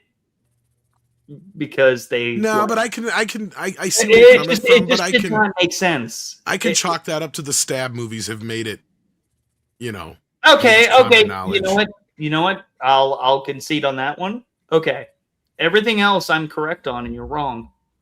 See, there's a few, and that's where I said, and I don't know if you heard this part or not before, like I've explained, like that was the one thing I feel like Kevin could have done with these movies is just said, like, you could have just had a line and Dewey show up and be like, somebody's like mentioned about him dying and be like, oh, yeah, I should have never made those movies. I can't believe we all signed on. And so, and everybody says, yeah, well, at least I made X amount of dollars. And then Courtney Cox is like, I signed on for twice that. Like some joke, like in joke that they all played themselves in Stab, 7 and 8. And that's what really Scream 4 and 5 and 6 were just Stab movies. Had they just played it off like that, I felt that would have been kind of hilarious without having to pull an H2O at the same time. But had they pulled an H2O, that would have been a little too. You know what? That'd have been a way to really piss off those fans. Yeah, I feel like there's a vengeance that you have with the fans that really liked 5 and 6. Well, hey, give me credit because coming into this, I said Williamson would have been better off leaving everything and anything about those two movies off the table because at least anybody who was fans of those, they could have went in and say, well, at least he didn't shit on those movies. And anybody who hadn't seen those movies or disliked them, then they could have just ignored them. Yeah, because the fact that he poked fun at them. Gooding gets his throat slit, and then there's no scar in his neck, like the next scene, like that he's in. Like, what the fuck? Again? Yeah, again? That was a little much with them. They're passed out. We know they're not dead, but like they're passed out cuddling each other, like spooning each other. Like, what the Oh, those fuck? fucking characters! I can't believe those pincushions are still alive, and I can't stand that shit. Like, those two fuckers need to die. I think killing Mindy in the subway scene would have been very powerful. Very. They probably both should have died in the last movie. The way they were, the way they Both of No them fucking were. shit. One of them survived 50 stab wounds. yeah, 50 stabs. Yeah, at least. Dude, Yeah, it's like that's how the what- fuck. Yeah, the Chad survived 50 stabs. And I don't mind him as much as Mindy, but Chad doesn't really have a fucking character. Right? Like, let's be fucking real. He's been in 3 goddamn movies. The only thing I can tell you about him is that Jenna Ortega had a crush on him in the last one. Yeah, and then they mentioned nothing about their relationship at all. Well, we know Yeah. they're niece and nephew of Randy, but that's about That's it. That's what I'm saying. Like, Yeah. that doesn't tell me it. anything about the. I know more about Mindy. I know I want to fucking just punch her in the face because she's just annoying as piss. Holy shit! Well, I don't care. Like, annoying, she but- is the worst fucking character in the Scream movies, hands down. Oh, Even worse than Mindy in the last one, or the one before. Like, I cannot fucking stand her because she is the one that has had the 2 speeches now that shit all over the fucking fans, and she is supposed to be the Randy, but no, Randy didn't just act like he knew everything. Randy fucking knew everything. The only mistake Randy ever fucking made was backing up into that goddamn van. yeah, And we that- all know that. Randy would have never fucking done that. yeah, that's true. That's true. it was a writing. It was a writing It thing. was the right, exactly. I'll ignore that because that's the fucking movie, right? Like, that is what it is. But we all know. I think everybody who's a fan would have said, "Fuck it." Randy knew goddamn well. You get out there in the middle of fucking everybody where nobody can get to you, and he keeps spinning around on purpose. That's Randy because he knows nobody can get to him then as long as he keeps moving. No, the moment he backed up into that van, that was fucking stupid. He should have known better. I would say though this I didn't mind the twins that much in this one. I mean, they were. I They thought were just toned barely down. there. They were barely there. They were toned down. They were. But Mindy still had to piss me off with her fucking wanting to hijack fucking Gail's career. yeah. She wanted to be. I want to be the new Gail Weathers. I don't understand what. I thought she wanted to be the new Randy Meeks. Pick your fucking poison, bitch. Come on. I don't know. I thought. Notice how they left her lesbianism I thought- completely off the table in this one, by the way? Oh, I forgot about that. It's not even fucking mentioned, let alone No. like because in that last one, it almost got annoying how much it was, okay, babe, yes, baby. It's like, can you imagine had they had a guy doing that to a girl in one of these movies, how they would react? You even have the joke in the first film when fucking Matthew Lillard turns to Tatum and goes, "Hey, can you go grab me a beer, baby?" She's like, what the fuck am I, the beer wench? Like, that's the closest we'd ever get to something like that. If a guy was doing that to a woman in these movies, they say it was fucking sexist as hell. Yeah. But it's okay because they're a lesbian couple. She gets to do the hey babes and the slapping on the ass and the this babes and the that babes and the all that. That got so annoying. It got so fucking annoying. And not because they're lesbians, but it's just like you're overdoing it. At least in part 5, it was there and it was relevant. We knew about it, but you weren't calling the attention to it every 2 seconds like you were in part 6. Yeah. Like that- if you made it acceptable on both parties, like would that have favored a little bit more to you? Like if the guys like were able to do that and like it was like No. in I a think normal relationship, like that's fine because you're in a relationship. If you're just doing this out of nowhere, like it's creepy as fuck. No, honestly, if I saw a guy acting the way that she does towards her girlfriend in part 6, I'd have been like, dude, if she's not into that, I'd knock it off. You're being a fucking prick. Oh, if she's not into it, if she is into it, that's fine. Like, Well, I'm not going to fucking knock somebody's kink, right? Like, there's some women who like to be into subservient roles, whatever. Right? Yeah, that's we don't thing. kink shame around here. Like, No, I'm not kink shaming that part of it. My part of it is, and my point is, I didn't mind the fact that she was a lesbian in part 5. That was my point initially. Like I said, it's there, it's present, but they don't call attention to it every fucking 10 seconds. Right? The only part you got, like the bit in the party where she's making out with the chick, right? No big fucking deal. Right? Like regular teenagers would do, whether they're straight or gay. I don't give a shit. But and they say goodnight and they have their little moment, whatever. But in the 6th film, they're calling attention to it like every 2 fucking seconds. Like she's constantly swatting her on the ass and this babe and that babe and, you know, you're so pretty, babe, but I still can't trust you, babe. You know, it's like if a guy talked that way to a girl in one of these movies, they would be seen as one of the most sexist fucking characters on screen. Misogynist, whatever you want to fucking word you want to put in there. Does that make sense? Because, like, I mean, they're worse than some of the bullies I've seen in, like, she was, you know what I mean? I can kind of see your point. Like, I've seen bullies treat their girlfriends better in some of these movies, is my point. Like, yeah. You're not wrong. Kind of disrespectful unless she's into that thing. That's fine. But, like, you know, but even then, it's still like, is it necessary for the movie? Well, the whole focus of that scene in particular that you're referring to, are you referring to like the college scene, like that party? There's like 4 or 5 scenes in 6 where she, at any point where she calls attention to her girlfriend and the fact that they're girlfriends, and she swats her ass or says something to her that would be completely misogynistic if it was a man saying it to a woman. That's my point. Different scenes. Okay. Up until her death. Because even the scene where she's like, I don't trust you even though you're sexy and all that kind of shit. Had a guy said that to a girl? Like, that was almost as bad as the fucking, this guy never will fucking exist in your life boyfriend that Melissa Barrera gets in that fucking movie. Oh my fucking God. I think we're gonna have to disagree. Dude, I know he's everybody's dream man, for fuck's sake. He doesn't exist. Let me finish a sentence, dude. I was gonna say, agree to disagree for right now, and then let's move on to something else, because I'm gonna have to rewatch that film because I'm not seeing what you're saying. He is too understanding. I disagree. He's every perfect fucking thing a woman would ever want out of a man, and it's like, guess what, woman? This man doesn't exist, and if he does, he's probably gay. All right, maybe. All right, let's get to Scream 7. Like, let's get off of Scream 6. Let's get our final thoughts here because we all do have to get up early. So let's go around one at a time. What you liked, what you hated, and your rating of the film. And you can spoil whatever you want. So, Runner, you've been quiet the longest, so go ahead. Yeah, we haven't heard shit out of Runner. Give us some of your likes, some of your dislikes, and your rating. Likes, dislikes, rating. And it doesn't have to be like to 10 or whatever, just whatever you think. Yeah. I'll try to like think whatever I can. I like that it kind of brought back the basics of what like Scream should be. It felt like it belonged in that world.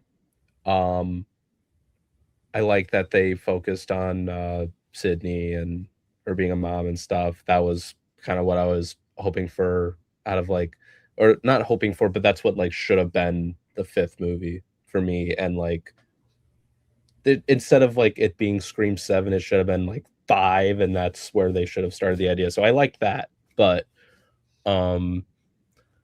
dislikes, I mean, yeah, they do reference stuff from the last 2, which, you know, that was a problem for me. I'm like, you're kind of reminding me of that stuff, but you know, you kind of need to have it in there at the same time. Plus, and I already mentioned I didn't like the interview with Gail and Sydney so much. I thought that was the questions she asked were a little out of place, and I was just like, what? It was kind of like the script wanted her to say that just for the purpose of like the story to like move on. I think that was why that was there. But and rating wise, I'd probably give it a 7 out of 10. No, not bad. Yeah, 7 out of 10. All right. Between Tom and Justin, which is around like the Scream 3 range for me. Okay. I would say. I feel you. Okay, between Tom and I like that. That's good, Runner. I like that. Good. There's a lot more I could say, but I just can't like think of it. I would have to like give it a few days for like my minds to be like completely fresh. So that's why I was like, oh, we're actually like doing this now. Yeah. I thought we were gonna wait till Wednesday. That's how us nerds do it. Do it on here. Like, when we back in the day, we would watch these movies. We want to talk about them immediately to our friends, and this is how we do it. I mean, we would do that too, but like sometimes I'm better at like I'm better with my thoughts on a film when I like, you know, just sit on it for a little bit. Okay. All right. That's just me. That's just me though. No, I get you. I completely get you, especially since you've been to film school and everything. So you got that going to you. Yeah, I think about a lot of technical aspects. I'm like a crazy nerd that way. But yeah. I get you. All right, Tom, Justin, which one do you want to go? Do you go give your likes and dislikes? Tom, you want to go? Yours. I could go if neither one of you want to go because I could do my Gene Shalit review. to do it. Scream 7 is a scream, baby, for the 7th time. I enjoyed it. It was wonderful. It was great. It was a 7 out of 10. Scream 7 gets a 7 out of 10. See it. No, I enjoyed it. It's not going to be for everybody. You guys are right. Like, I mean, just the discourse we had, you know, here in the chat, I can tell that now there's a lot more people who are not on. You know, look, I get it. And I will admit that there's some technical shortcomings of the film. I got to rewatch it again to kind of get a handle on some things. But the reaction I had to this movie was not the reaction I had to 5 and 6. Like, I felt like a gut punch after part 5. And part 6 was just like a fucking, like, I just started laughing at it. It got so fucking crazy bad at some points. I hadn't seen 6 since it came out in the theater, funnily enough. It is such a bad movie. It is bad. I literally was like, I was literally thinking like, what the fuck? Like, how is he alive? How is Chad alive at the end? I'm like, what are we doing? That is the least of the movie's problems, but yes, that was something I griped about a lot too. I know it's got a lot more problems, but like that. But yeah, that is one of the other things is the characters that get to live and the ones that didn't. It's just like, are you serious? That was one of the things that, like I said, if anything, Gail should have been the one to bite it in part fucking 5, because then you would have gave Dewey the reason to be the Sam Loomis of the fucking franchise from there on out. But oh no, they didn't do that. Really. Yeah. But okay, overall, that was so 7. Like I said, there are things I didn't like. Yes, the weak character reveal at the end, I thought it could have been handled better. Yeah, that was definitely not a. I do think the strength that brought it down for me a bit too. Is where Williamson's strengths lie, and that is, yes, the side characters get the shaft, but I feel like Sydney's daughter was very well rounded. She was a very well established character. I cared about her by the end of the film. I knew nothing was going to happen to her, right? But the point is that this is okay. So this is a character I can get behind to go forward, right? Because it's Sydney's daughter, and there's a reason for her to be here. And whatever else you put around here from here on out is fucking cannon fodder, right? So it doesn't fucking matter. But that being said, like, yeah, I want to see more of this character's story going forward. And you still got Sydney there. You can still bring in Courtney Cox. So there's still things you can do here. And Kevin Williamson has already talked about Scream 8. Yep. So it's more than bound to happen. But yeah, no, I put this, like I said the other night, I ranked the films in the order they came out up until you get to 5 and 6. This definitely comes before those two. And I'm still not even sure which one's worse, 5 or 6, to be honest with you. They're both close to me. I think 5's a bit worse though. There's something about 5 that just I'd have to agree, because honestly there was bits and pieces of 6 that I can at least appreciate. Yeah, I think that's kind of why 5 pissed me off to no end. Like, that's the problem, because it's like 6 at least has certain ideas that could be well executed, but but they didn't follow through. No, it did not. And that intro really helps a lot. Like, yeah, I will say that the intro, that's what I mean. And even like the subway. If they had followed through with Tony Revolori like being the original Scream like killer, like the Ghostface guy, like that would have been a far more interesting plot that I would have enjoyed more, knowing that I knew the audience knew that this was the killer, as opposed to not knowing who the killers are and just having it be a mystery and being the same old. That's boring. Like, you had a chance to be original here, and then you threw it the fuck away for a ripoff of Scream 2. Why? Yeah. Yeah. But anyway, Greg, what do you think of Scream 7? I'm gonna get to it, but yeah, there is a bit of a shout out to Wes Craven a little bit. He is one of the trivia questions. Yeah, let's just skip over me, but it's fine. Oh, I thought you did your thing. No, we haven't got Justin yet. Oh, I'm sorry. I thought that was his thing. He was done. He was talking about Scream 6 again, I thought. Yeah, every we keep going to Scream 6 when we're supposed to be about 7. But no, one of the, they do ask a Nightmare on Elm Street question in the beginning of the movie. So that's sort of, I guess, a Wes Craven shout out. Now, Justin, what about your thoughts? Because out of all of us here, and it looks like some of the people on the chat, you did not like it. So I did not like it overall because after a certain point, especially the third act, I really see there are things I like. There are things that I don't like. What I like is, yes, the relationship between Sydney and Tatum are really good. I like that.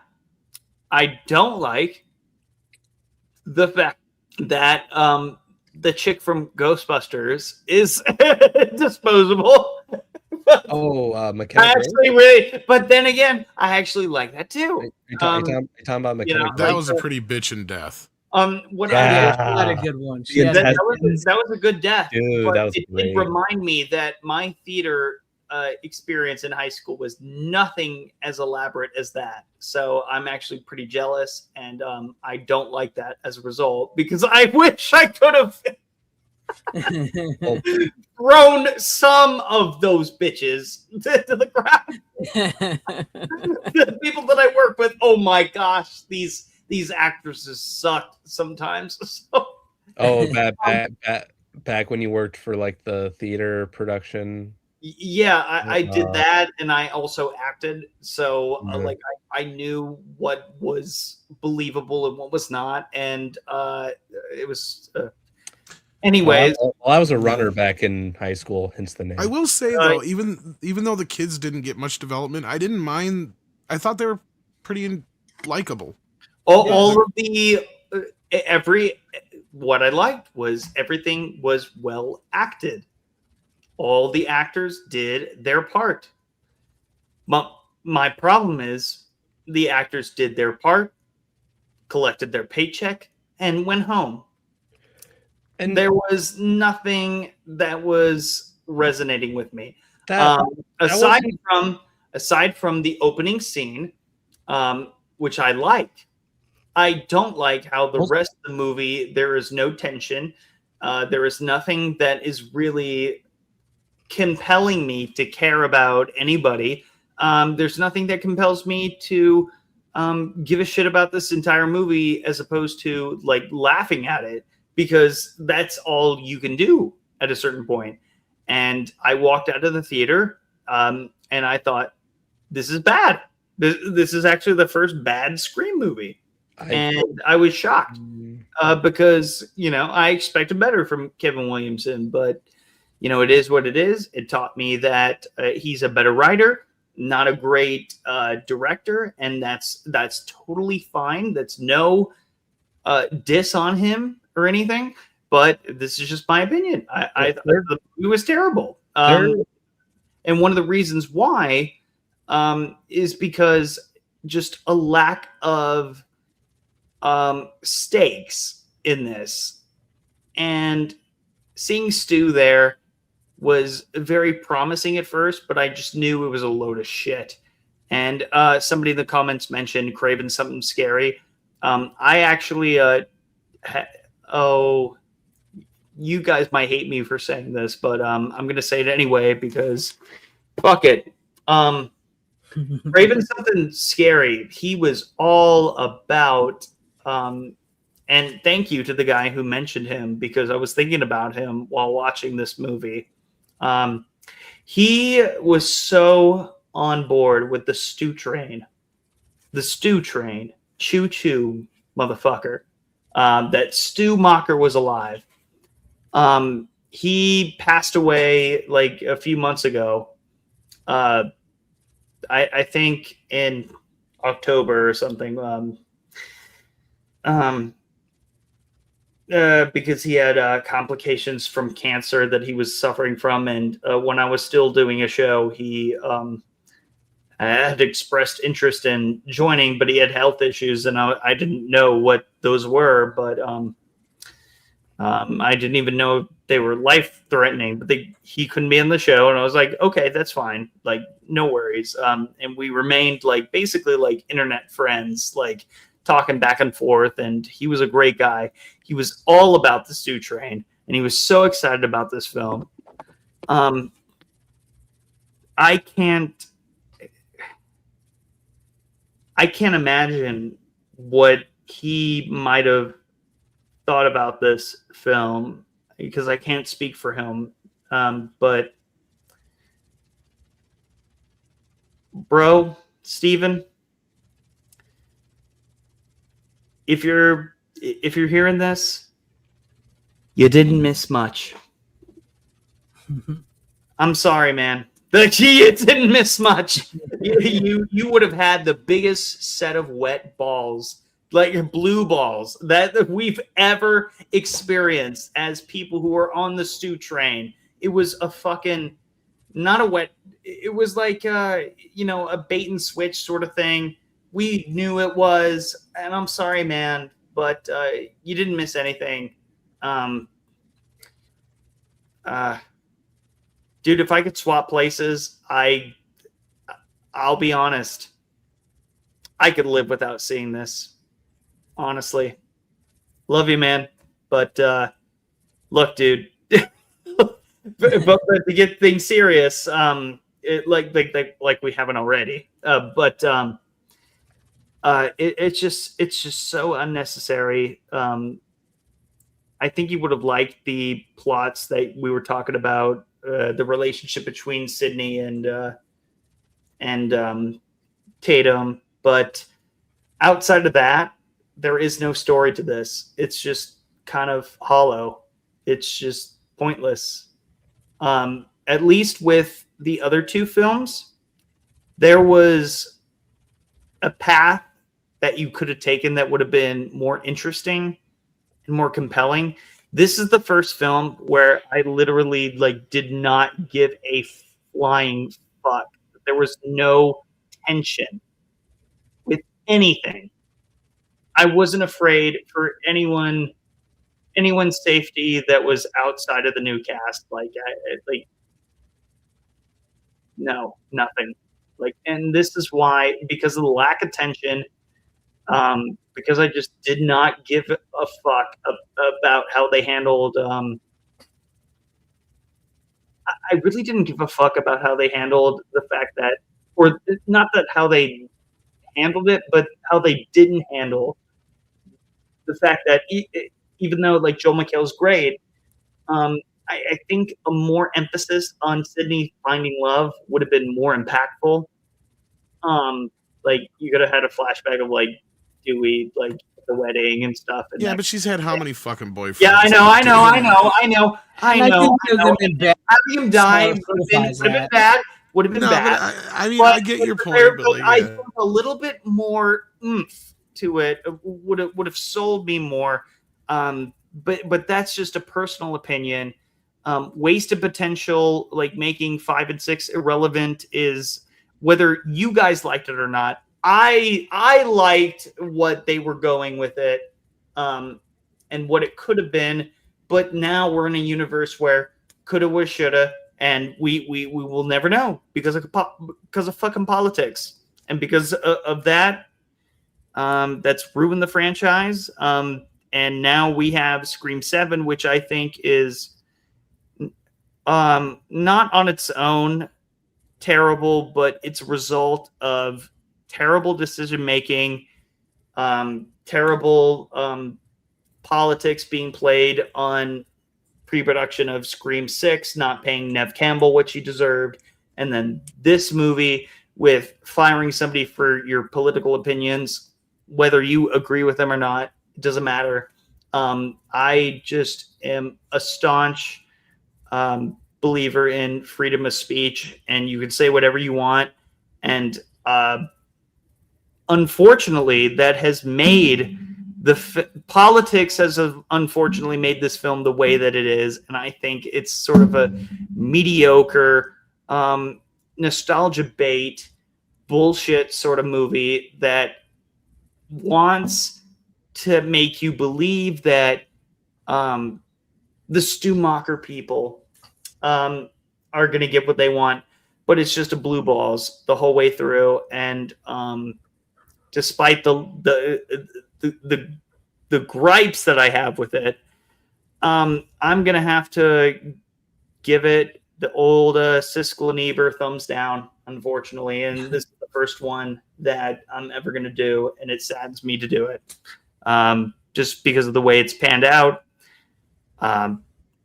Yeah, I'll just shut up from here now. No. See, I know some of you are biting your tongues, but look, no. This is just how I feel. It disappointed me. I imagine this is what people felt who really liked The Last Jedi, and they wanted to see the sequel trilogy go all the way through, and they were disappointed by The Rise of Skywalker. I think maybe I'm on that train. I don't know. Terrible comparison. I was going to say that's a different. Hear me out. Actually, it's more really apt than you think, because it's actually kind of comparison, because 5 Force Awakens in The Last Jedi, so and a little bit of the Rise of Palpatine, because with Billy's daughter as well. The killer's daughter wins. Yeah. Yes, and Justin, no, your opinion is welcome here. Like that's my channel here. We don't have to agree. Oh, I'm not afraid. Exactly. So don't. I'm just letting you know I disagree with the majority of the panel here, and that's absolutely fine. That's why. I'm not even giving it a 1 out of 10. Well, I mean, I even respect your reasoning for disliking it, and I can understand why. But I can also see, because there's some people in the chat. Actually, a lot of the chat is with you on this one, Justin. Yes. I'm kind of surprised. Yeah, but a lot of the chat. I mean, I will say, I will defend, like, once again, the whole Sydney thing with her daughter, because a lot of people are saying, well, I would think her daughter. Look, she could have gone that route, but then she would have John Connored this kid, right? Like, I'm pretty sure, let's put her in the shoes of, she would have had this kid, even though she didn't mention her during Scream 4. During that period, her husband and the kid probably went into hiding. And then at that point, she probably would have come back going, I don't ever want to put my daughter through this ever again, because she probably had a kid that was fucking scared shitless because her daddy and her had to go to some fucking place in the middle of nowhere for God knows how long, until mommy came back because the killer was out there again, right? Like, so she was trying to live against that. She wanted to give her daughter the most normal life she could, to the point where she clearly, even whether or not it served the story or not, she even waited long enough to have a couple more kids because the other girls are younger. Like, I mean, they don't even really specify. Maybe her dad isn't even Joel McHale for all we know. Yeah, like, she was never even really specific about that. Just because he had, treats her like a dog, that don't mean shit. Like, it just could have been like they met after the fact. It was somebody else's daughter. Who knows? But I'm not saying that matters. It doesn't matter to the story.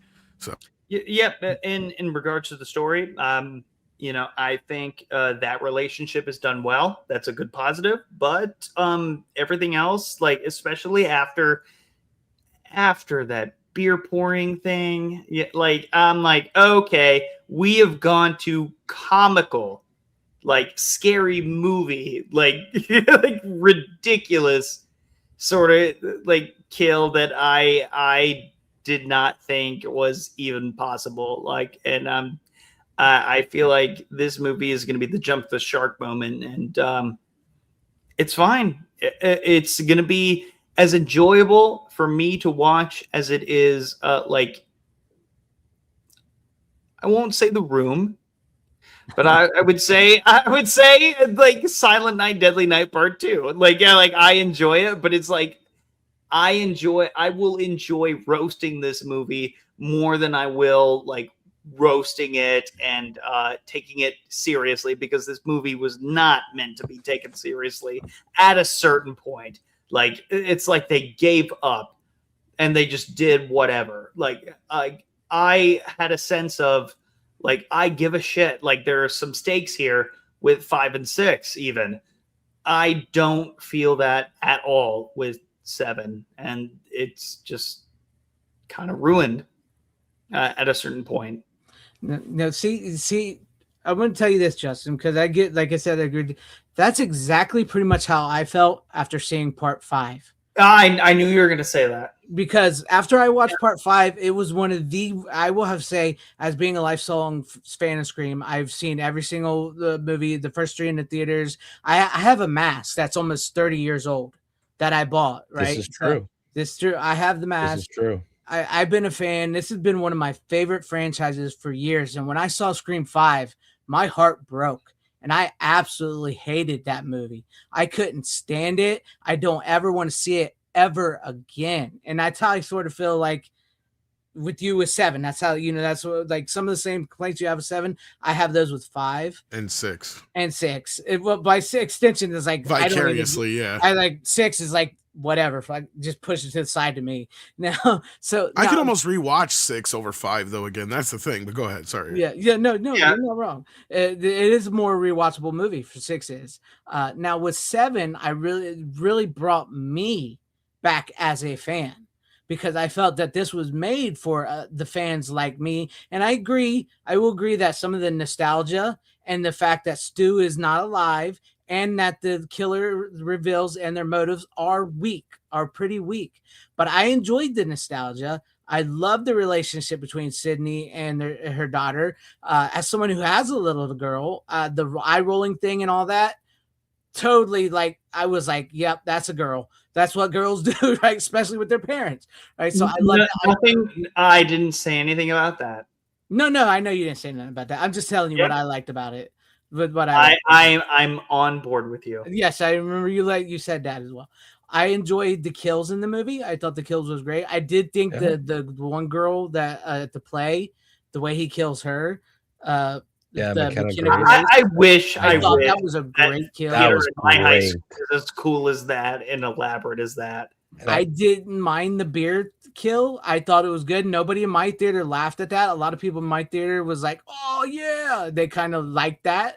The entire theater was laughing because of how well. Nobody in my theater laughed at that. Nobody laughed at it in mine, but there was like one guy like freaking out, but he was freaking out over a lot of parts. But there was like one section where it just felt like a more electric, like group of people. Well, like I said, I was just super chill. The one kid behind me who clearly read the same story I did or saw the same interview or whatever from which story was pulled, where Kevin Williams even said they pulled back on some of the gore in this one compared to the last few. And the kid behind me goes, and I thought this one was supposed to be less gory.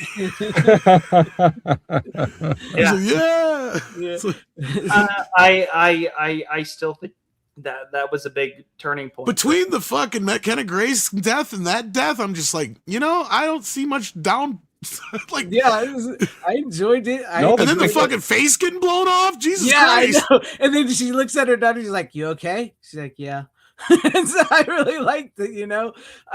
That's what I loved. Like as mentioned, I know you had a little bit of problem with like not solidifying the relationship between her and her husband and not building on that. But I really thought the scene with them in bed after she catches her daughter's boyfriend breaking in. Are you talking to me or like? You, Justin, a little bit here, but like I really thought. I like that. I like where that. They were in bed. Really, I think that sold it. And then their tag team fight against the one good face. I think that was like she didn't need to say that The jacket scene is what sold it for me. Yeah, and that too. She didn't need to say she found somebody else to trust. She trusts him. She loves him, and that's her man, and that's going to be her man. Well, that's why I said the jacket scene is important because that shows that they're a team. Yes, exactly. Before we even see the tag team I don't scene. think she needed. I don't think she needed to address anything about being trust, anything like that. Also, it's a great looking jacket, even and now, exactly. That just shows. Well, her daughter has good taste, and I actually liked Sydney's getup at the end of this movie because it was kind of a callback to. It kind of managed to like pull all the looks together. All of them, one like an amalgamation, right? Yeah, right. Yeah, and she even had this thing, and I don't know why it is. I'm not a big fashion guy, if you haven't figured that out, but I've been really digging this thing, and it's only girls can get away with wearing it. I'd never be able to do it. But there's this thing now I noticed where they got these, and she wore it in this movie. These sweatshirts now where they have these oversized zippers. she was wearing it in this. That was part of her outfit, and I'm like, see, women can pull that off. I'm like, God, I wish that's one of the few times where I was like, I wish I could be a chick so I could pull that off because that is cool. I like that. Well, and I've seen it like twice you now, can. and I'm like, that's a cool fucking thing. I just dig it. I'm sorry. The thing is, Tom, like you can do it. Yeah, but I'm not that gay, Justin. I'm only 25% gay. Hey, I was gonna say, like, you might. I didn't get the fashion sense at all. Like, Yeah. none. I got the gaydar, and I can look at a guy and say, yeah, I think women think he's sexy, and I can see why. Yeah. I mean, you might have to suck a few cocks before going there. But I get it. think I'm good at that point. I think I draw the line there. Okay, so that's I really would like to refocus on Sydney. I thought there was tension in the movie. I thought the scene where they're in the wall was very tension filled. I thought, and I get you to the point because like the most tension filled scenes and the most scenes that are impactful are Sydney, her daughter, her husband, that's the biggest and the strength Gail of the movie interview. for me. The stuff I with gotta the say kids real are quick, fodder. Greg. Go ahead. As soon as we found out her husband was still alive, I wasn't 100% sure that Sydney was going to make it to the end of this movie. Because remember, they kept talking about Jamie Lee Curtis. Yes, it did. It did. And they brought up the whole thing with the Randy scene, as I call it, with with Mindy, where she says, these franchises, like with Halloween Ends, they have to they can never give them a happy ending. Yes. So I thought that was telegraphing yeah. that Sydney was going to die. But anyway, go ahead. Sorry. No, you're right. That telegraphed the exact opposite because one of the main rules, especially when Kevin Williamson is directing, one of Wes Craven's rules was don't kill Sydney Prescott. Yeah. Plot armor. You never have to worry about her. Sydney Prescott never dying. That's it. And once you break that rule, then I think all hell will break loose. Anyway, you were going to say they should have said the same thing for Dewey. And as somebody who was really brokenhearted and who hated 5 and 6, and I know this is a detriment, and I 100% know this is a detriment to the movie, and I know it's going to hurt the movie, but I enjoyed the jabs at 5 and 6 because to me that felt like, with Williamson back and Sydney, the focus on Sydney, and like he was like saying, hey, I know you guys wanted this and you didn't, maybe some of you didn't like this. So here's a little bit of that for you, but I know it's a detriment to the film. And I also know the fact, because Stu, like we talked about here, Matthew Lillard is a huge presence in the horror world. And he has been wanted so badly by a lot of fans in this movie. He is kind of like, they give you that final verdict, like, yeah, it's not happening.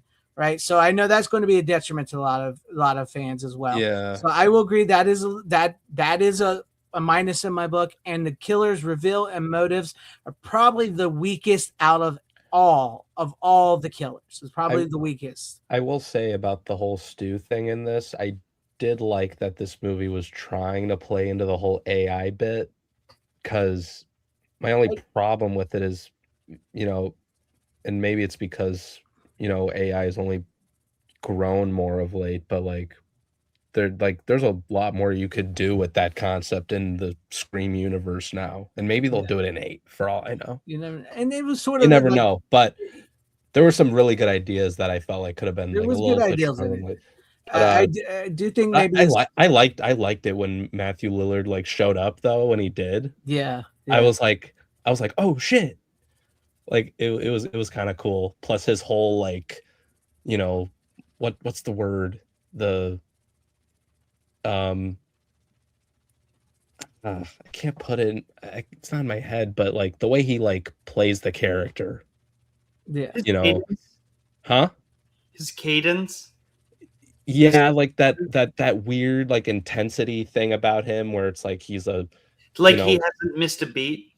Yeah, he's so psycho in the first one, but he has this charming gravitas to him, in the Zoom call and stuff. I was like, dude, yeah, but that's exactly when I knew that this is a red herring. I'm like, really. I mean, I had a feeling I had a feeling it was to be AI. But how much footage do you need of these dead people? Well, that you can recreate them as older people. Well, you can, and then have it be to where it's like they're actually on film when they are on film. Like this is the real actors. I mean, they showed How much, like how far away are we from that? Like that seems unrealistic. Like, is that the Scream 4 sort of reference that I'm not getting, that they're ahead of their time? Maybe. Now, for the most part, I thoroughly enjoyed this movie. I will give it a 7.5 out of 10. I'm almost thinking about giving it an 8, but I think I need to rewatch it if before I could go that far. So I give it a 7.5 out of 10. It brought me back as a fan, and I really enjoyed it. And it does kind of hurt me a little bit to hear so many people in the chat not like the movie, because I really don't think this is the worst Scream movie. To me, Scream 5 is the worst Scream movie. Yes, and will always be the worst Scream movie in my. I disagree. Then that's fine. So I will give it a 7.5 out of 10. I cannot wait to see it again. I do plan on buying it on physical media. And I was just really happy I was really pleasantly happy with this. And I had a really fun theater going experience in today's day and age where so many theaters are going under and everything. It was a fun theater going experience for me. I really enjoyed it. It was fun for me too. Like, despite what I said, by the way, I did record the audience reaction. I'm gonna have to look it over, but I'm gonna have to hear it through. But like, there might be some comments from other audience members that make it through that are audible, but I have no idea. But you'll know my reaction to the fucking beer scene. I was bursting out laughing. I was just like, that's when I knew, I guess. And you know what's funny, Justin? I had more laughs watching Send Help than this movie. That's probably. Do you know what I'm talking about? Maybe the new Sam Raimi movie. No, actually. I'm not going to talk about the movie. I'm just saying, like, your reaction to that beer keg scene is what I had for like 2 scenes in that movie, where I was just bursting out laughing. So that's a recommendation then that I should watch. Maybe you'll like it. I don't know. I liked it. All right. So, and Tom, you have one final thought you want to give, and then we're going to close this out. Well, and it might kind of help you a little bit, Greg, come to terms with how other people are kind of reacting to the film. Yeah. And I think it's because, like, look, if this was Scream 5, I don't know if I'd have been as forgiving and nice to it at the same time, if that makes sense. Because I think, like you, Greg, I think we both have a little bit of, we were starving and we wanted something to eat, and this is a cracker, and we think it's a Ritz right now, and it might not be that good a little later on. But I still feel like overall, because of Kevin Williamson and the way this movie handles Sydney, especially, that it does have the DNA more so of Scream than Scream 5 and 6 by far. Yes. And I can even understand where you come from, Greg, where it even has more of the DNA possibly for you than even Scream 4 does. Yeah.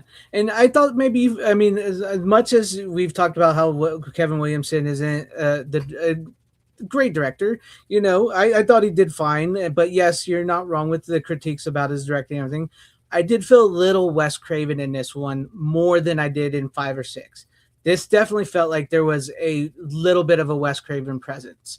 And maybe that helped me a little bit. And I want to take it back to Scream 4, which Sydney does have a great line in Scream 4 where she says, you forgot the one rule is you don't fuck with the original. She has a very similar line to this in this movie that I thought was just as good. And that is where she says, washed up, fuck you.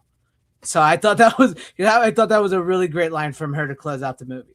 So that's my final thoughts. I appreciate you guys, Tom, Runner, Justin, everybody in the chat. I appreciate all. And as I said, I know, we all have different views. We all have different opinions. We all have different what movies we like and everything. And I'm glad that you all in the chat shared your opinions, whether they were match mine or not. So I appreciate you guys. I appreciate everybody here. Hey, Greg. Yeah. Greg, may I say one more thing? Yeah, go ahead. Yeah. I agree with everything that you had just said, except for one thing. Okay. I think the difference between this movie and the original trilogy, as it were, unfortunately, we have to refer to it as that. This movie, I disagree with what you said. Like there was a little bit of Wes Craven in here. I think this movie was entirely Kevin Williamson, and he went off the rails on it. And this is why you need Wes Craven with a Kevin Williamson. It's like having Robin without Batman. Like it sucks. I don't disagree with you. I think it would have been a better move had they had Kevin just write and produce, and had like Eli Roth or somebody like that. No. You need, well, not Eli, but somebody on the caliber that you can go, okay, this is a good predecessor to Wes Craven. Yeah, you know what I mean? You're not wrong. I'm trying to think. Even Robert Rodriguez would have been a better choice in that sense, because like that way he could have probably got some other fucking movie done by doing this as a favor. But the faculty, and then Robert Rodriguez directed it. So he directed Stab, but whatever. That's true. But, that's true too. But I mean, he's at this point where I think he could do it and would do it. But yeah, sure. But could we at least agree, like the best dynamic duo? This movie to me is proof of it. The best dynamic duo is Wes Craven directing, Kevin Williamson writing. That's how it should be. Scream 1 through 4, goated. The rest, like, it's just trying. Kevin didn't write Scream 3.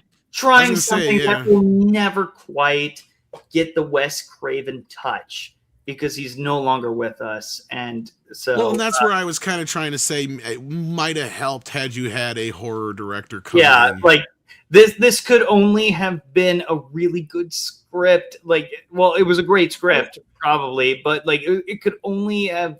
I just wish Wes was alive.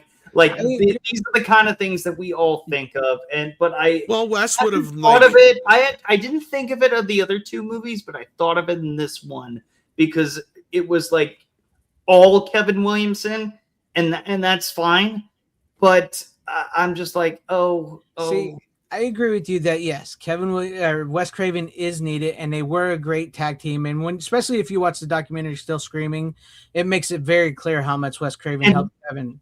And with we see where he fills the gaps, and that's what. When I say one half, like that's really good, but the other half is like to me. When I say I felt a little more Wes Craven in this than I did in 5 or 6, is to me this felt like a Scream movie. This felt like it belongs with Scream 1, 2, 3, and 4, where Scream 5 and 6 to me do not feel like. I agree with Scream Greg movies. on that. See, and this is where we can agree to disagree. Well, look, because Scream 3, if anything, Wes Craven saved that movie. Because I'll be honest with you, at that point, there's no fucking way I would have accepted the Stu Macher fucking story, because that's what he was going to do then. The way he did it now, I appreciate it the way it was executed better now. And I get it. I feel like there could have been a little bit better killers, but the more I think about it, the more I kind of like that there is no real connection to anybody previously, because that kind of opens the door from here on out. Kind of like it's like a reverse of making Laurie Strode the sister, right? It's like you've kind of backed yourself into this corner. Because I'm thinking about it like, yeah, there's always been this some kind of real connection to somewhere down the line. You know, somebody else was related to somebody, right? This is the first time nobody was fucking related to anybody. Yeah, that's true. And but they used the relationships they had previously to get to this person. Yes. Like that. So I'm appreciating that twist on it a little bit more, because I would not have been on board earlier on with the Stu Macher thing. I would have accepted a little bit more now, but I'm appreciating more now what Kevin did the more I think about it. Because like Runner said, the more it sits with you, you think about things more. Yeah, the more, yeah. And also, like, to take it once again to why it feels like a Scream movie, take it back to the first Scream movie. As they said, and as Wes Craven and all them said, they set up the rules as to horror movies, and they let Randy tell them, and then they break every one of those rules in the first movie. Sydney sleeps with Billy. She lives. She's not the virgin. You know, they break the rules. So in Scream 7, they break the rules. The killer, one of the killers get revealed halfway through the movie, and the killers that are killing have no connection to Sydney whatsoever. So that is breaking the rules once again in the horror movie versus Scream. And that's why to me, this feels like a Scream movie. And 5 and 6 just feels like they're trying to copy the Scream movies, but failing. Yeah, Kevin Williamson just reversed his idea for part 3 is what he did. Yes. Because instead of making the intro being a complete psycho fan that Sydney accidentally kills, and, then it ended up being Stu at the end as the actual killer, it's the reverse here. We think it's Stu through the whole movie, and then it just turns out to be some rando fucking nut. Yeah. That's obsessed with Sydney, That's the whole ground of disappointment, so... And that's fair. I can understand that, but I'm starting to appreciate that. You know what? I'm glad that it isn't like the brother, sister, cousin of fucking somebody from before. Now that I think about it, I am kind of on other people, even if their characters aren't really fleshed out too much. But I just thought of something just like a few minutes ago when we were talking about who could have been another good director for a Scream film or whatever, after Wes. Mm-hmm. He doesn't really have this one guy. He doesn't have much. Well, I mean, he's a director who does all sorts of different genres, but you know who I think could make a bitchin' Scream movie, but it would probably never happen? David Fincher. Oh yeah. He might. I don't know. He's kind of maybe. If Kevin Williamson wrote the script. I think he was one of the possible offers for the original Scream too, because they offered it to a lot of people. I bet they did, but at all. But no, I mean it's not that. We all want David Lynch's Scream though. Actually. Yeah, that would have been. It's a dream. It's a dream. It's all a dream, Sydney. Oh my god, that would be amazing. Actually, and there's sparrows flying in the sky. Oh my god, the ghost face is actually a ghost. Are you not a David Lynch fan, Justin? Not now. As you fucked my movie. What the fuck? What the fuck? You mean you can't have? It's a fucking movie. There are no fucking rules. What do you mean rules about a fucking? Throw those fucking rules out the goddamn window. We're making a fucking movie. It's a movie. You can do whatever you want with a movie. Ghostface is gonna come in and he's gonna say a bunch of shit backwards. Yeah. And it ain't gonna have nothing to do with this. What is this? What's your favorite fucking scary movie? This is dumb. This isn't cinema. You know what? You're making an argument for Scream 6. Who gives a fuck about movies? It should just be a fucking ghost. Better yet, it's the ghost of her mother. Oh my goodness. All right, guys. Well, sorry, I had to on that one. I'm gonna go ahead and close you know what? out. I'm here. You're there. Everybody somewhere. God bless you. Rob rules. That's all I gotta say. we gotta close this out. But hey, I actually might get a chance to meet Skeet and Matthew and all them here soon myself. So shut up, Tom. That's gross. But thank you guys. Thank you, Tom. Got 74 fucking people watching right now. I know. I appreciate every one of you guys that showed up for our stream. I know. Hey, throw him some super chat love for fuck's sake. New people. I got to meet Matthew Lillard and Skeet Ulrich, Nev Campbell, Jimmy Kennedy, and Matthew Lillard hugged me during a Q&A while I was wearing bright pink pants. And he's got Jamie Kennedy. Was that at the same thing, Runner? Was that at the same? Not where we met. This was a year after. Yeah, we met at Horror Hound. I don't think it was the same No, one. it was the Horror Hound where I met Jamie and Robert Englund. That was the one after. By the way, when the fuck am I going to meet you, Greg? I'm going to be at Horror. I met these other two clowns. I'm going to be at Horror Hound in March. So. I was so planning on going to that until my channel got fucking shut down. in Indiana or Ohio? Ohio. Yeah. All right. Wait, in March? In March, yeah. Next month. Fuck you! I'm gonna be in Puerto Rico. Damn it. Maybe next time. Damn it! Oh, just ooh. Maybe next time. I would have loved to have asked Ralph Macchio a question. Yeah, Ralph Macchio is going to be there. Yep. That's great. If you find out, I'll talk to you afterwards. All I right. was gonna say, let's let Greg close this out. So Yeah. Because I do have to get up early. And Yeah, it's already I do too, 1:30 actually, here. but- and I have to do get up too. early. I have to be up at work. here's my last thing to close this out. Fuck theaters and their fucking commercials. Do you realize Oh, God, how many that people- because of the bullshit before this movie, it made me sit in the theater for 3 fucking hours? Mhm. How many It was- commercials did you The sit movie was through? supposed to start at 6:30. I didn't get out the theater till 9:18. That's bullshit. I asked an employee like how long the commercials were because we were late. 26 minutes of commercials flat. Wait, which theaters did you go to, Tom? Was it AMC? I went to AMC, so I had to see Oh, like that's 12 why. fucking AMC things. why. Yeah, Yeah, on top of it AMC. all. Oh, I shit you not. The worse. movie was supposed to start at 6:30. I had my phone off, so I couldn't tell you the actual time the movie started. Probably didn't But just start till backtrack 11. from like 9:18. That's when I walked out of the fucking theater.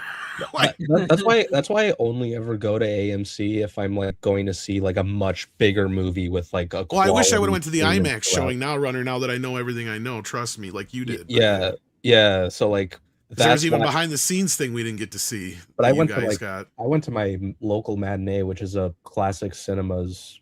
Oh, so you theater. didn't even. I thought you were going to the IMAX. Or who went to the No. IMAX? No, I didn't go to the IMAX. I went to a DTSX like screen. Oh, maybe I thought it was an IMAX. And okay. Yeah, but that was where that's where one I my went fan to. event thing was. The best one I went to Oh, was okay. Top Gun Maverick, and it was on a Tuesday, and I got a ticket for it, and I had that opportunity to do a spoiler review. I didn't do it. Just Okay. for you guys. It was the greatest day of your life, but for me, it was a Tuesday. It's a Tuesday. It was just a Tuesday. It was just All right, guys. Oh, you motherfuckers had to do the embargo. I bought a ticket, so therefore I can say whatever the fuck I want. And that's what we're doing today. And thank you, Greg, for having me on. Thank you, Tom and Runner. I haven't talked to you guys in a while, and this is the one time that I wanted to ever really just spew my guts out when it comes to shit like this. I'm not even on the physical media show as much. I don't know if you know that. Yeah, I don't think I've ever been on. Well, no, you were on. media. You were on there once for the stream. Yeah, he was on when we talked about the Scream movies. Yeah. Scream 6, maybe. Yes. But, no, I think I it's gotta when- do this. I'm gonna close it. I know I keep saying this because we keep going, but I am gonna close it out. But Justin, I do want to say this. I do appreciate you on here because, like we mentioned earlier, you're coming at this as a fan and not as somebody who's trying, being political about it. Yes, there's a lot of no. there's a lot of people my age. where The they politics do it of that way. Scream 6 and 7 at all. Like we can't ignore it. Like with Nev Campbell, nobody said shit about that. We still watched the movie. Where's the outcry on that? I'll wait. But with that being said, like it did affect this movie and it does show. And that's where I think the disconnect between you guys and me, like, sort of comes from, is that I'm watching it from a bird's eye view, like just like ignoring the shit that happened, but then I can't ignore it because the movie reminds me of it, and it just makes my eyes roll. So I understand you. I get it. I lost potential once again, and. Because I got to be honest with you, the way you're feeling right now is exactly how I felt more or less with Scream 5. I know. Scream 5. Yeah. But anyways, go ahead. No, I was just going to say real quick, I don't want to harp on this for too long because Justin did like point out, I was just going to say like it is kind of a shame that like these last two movies have created this like divisiveness where it's like, like, God, it's so weird because Greg told me, like, was it like I know you're not a big fan of Letterboxd, and that's understandable, but you know that's a platform that my friends and No, I are on. I'm not. Oh, I like it. I like I don't hate Letterboxd. Letterboxd. It's Hey, just it's not for me. No, I know, I get that. That's what I meant. But like the rating score total for Scream 7 as of now is a 2.6 out of 5. Yeah, but they were actually legitimately review bombing it. That's what I was gonna get to. The Rotten Tomatoes score is a little higher. It's in the 70s. Like we didn't do that for Captain Marvel. Oh, but like on. I'm gonna say totally this right now. that. There's no fucking way people's rated Scream 5 as high as it's rated without it being review bombed. It's getting 90%. There's no fucking way. No way. But I appreciate you guys. Yes, make sure you guys hit that like and everything, and also like, you can like the movie or dislike it, but like take the politics out of it and just watch it for as it is. Make it as it is. To me, like I see the cracks, but maybe a lot of people in the chat do agree with me. If you don't agree with me, that's fine. You can be like the rest of the panel, but it's very nice to know that I'm not alone in this. So, I appreciate the back and forth, like as Scream fans. Yeah, but this is probably the best because lately, to be honest with you, I've been told by the Scream fans that I will be punished and that I'm an awful person and everything for wanting. You are, but like not. You're an awful person. Like you supported the Scream fan film, like having on Rookie's channel of the cake being placed in the sink. I forgot about that. I think you supported that. I'm kidding. You didn't. We were on the same. Yeah, I know that was so long ago. I don't remember that. But somebody placed a whole ass cake in there. Oh yeah, I remember that. But I appreciate you guys. Thank you, Tom, Runner, Justin, everybody out in the chat, everybody watching. This probably was one of the best live streams we've had on here in a long time, and I appreciate that, guys. So thank you. Like, share, subscribe, and see you later. I'm just gonna go ahead and end stream.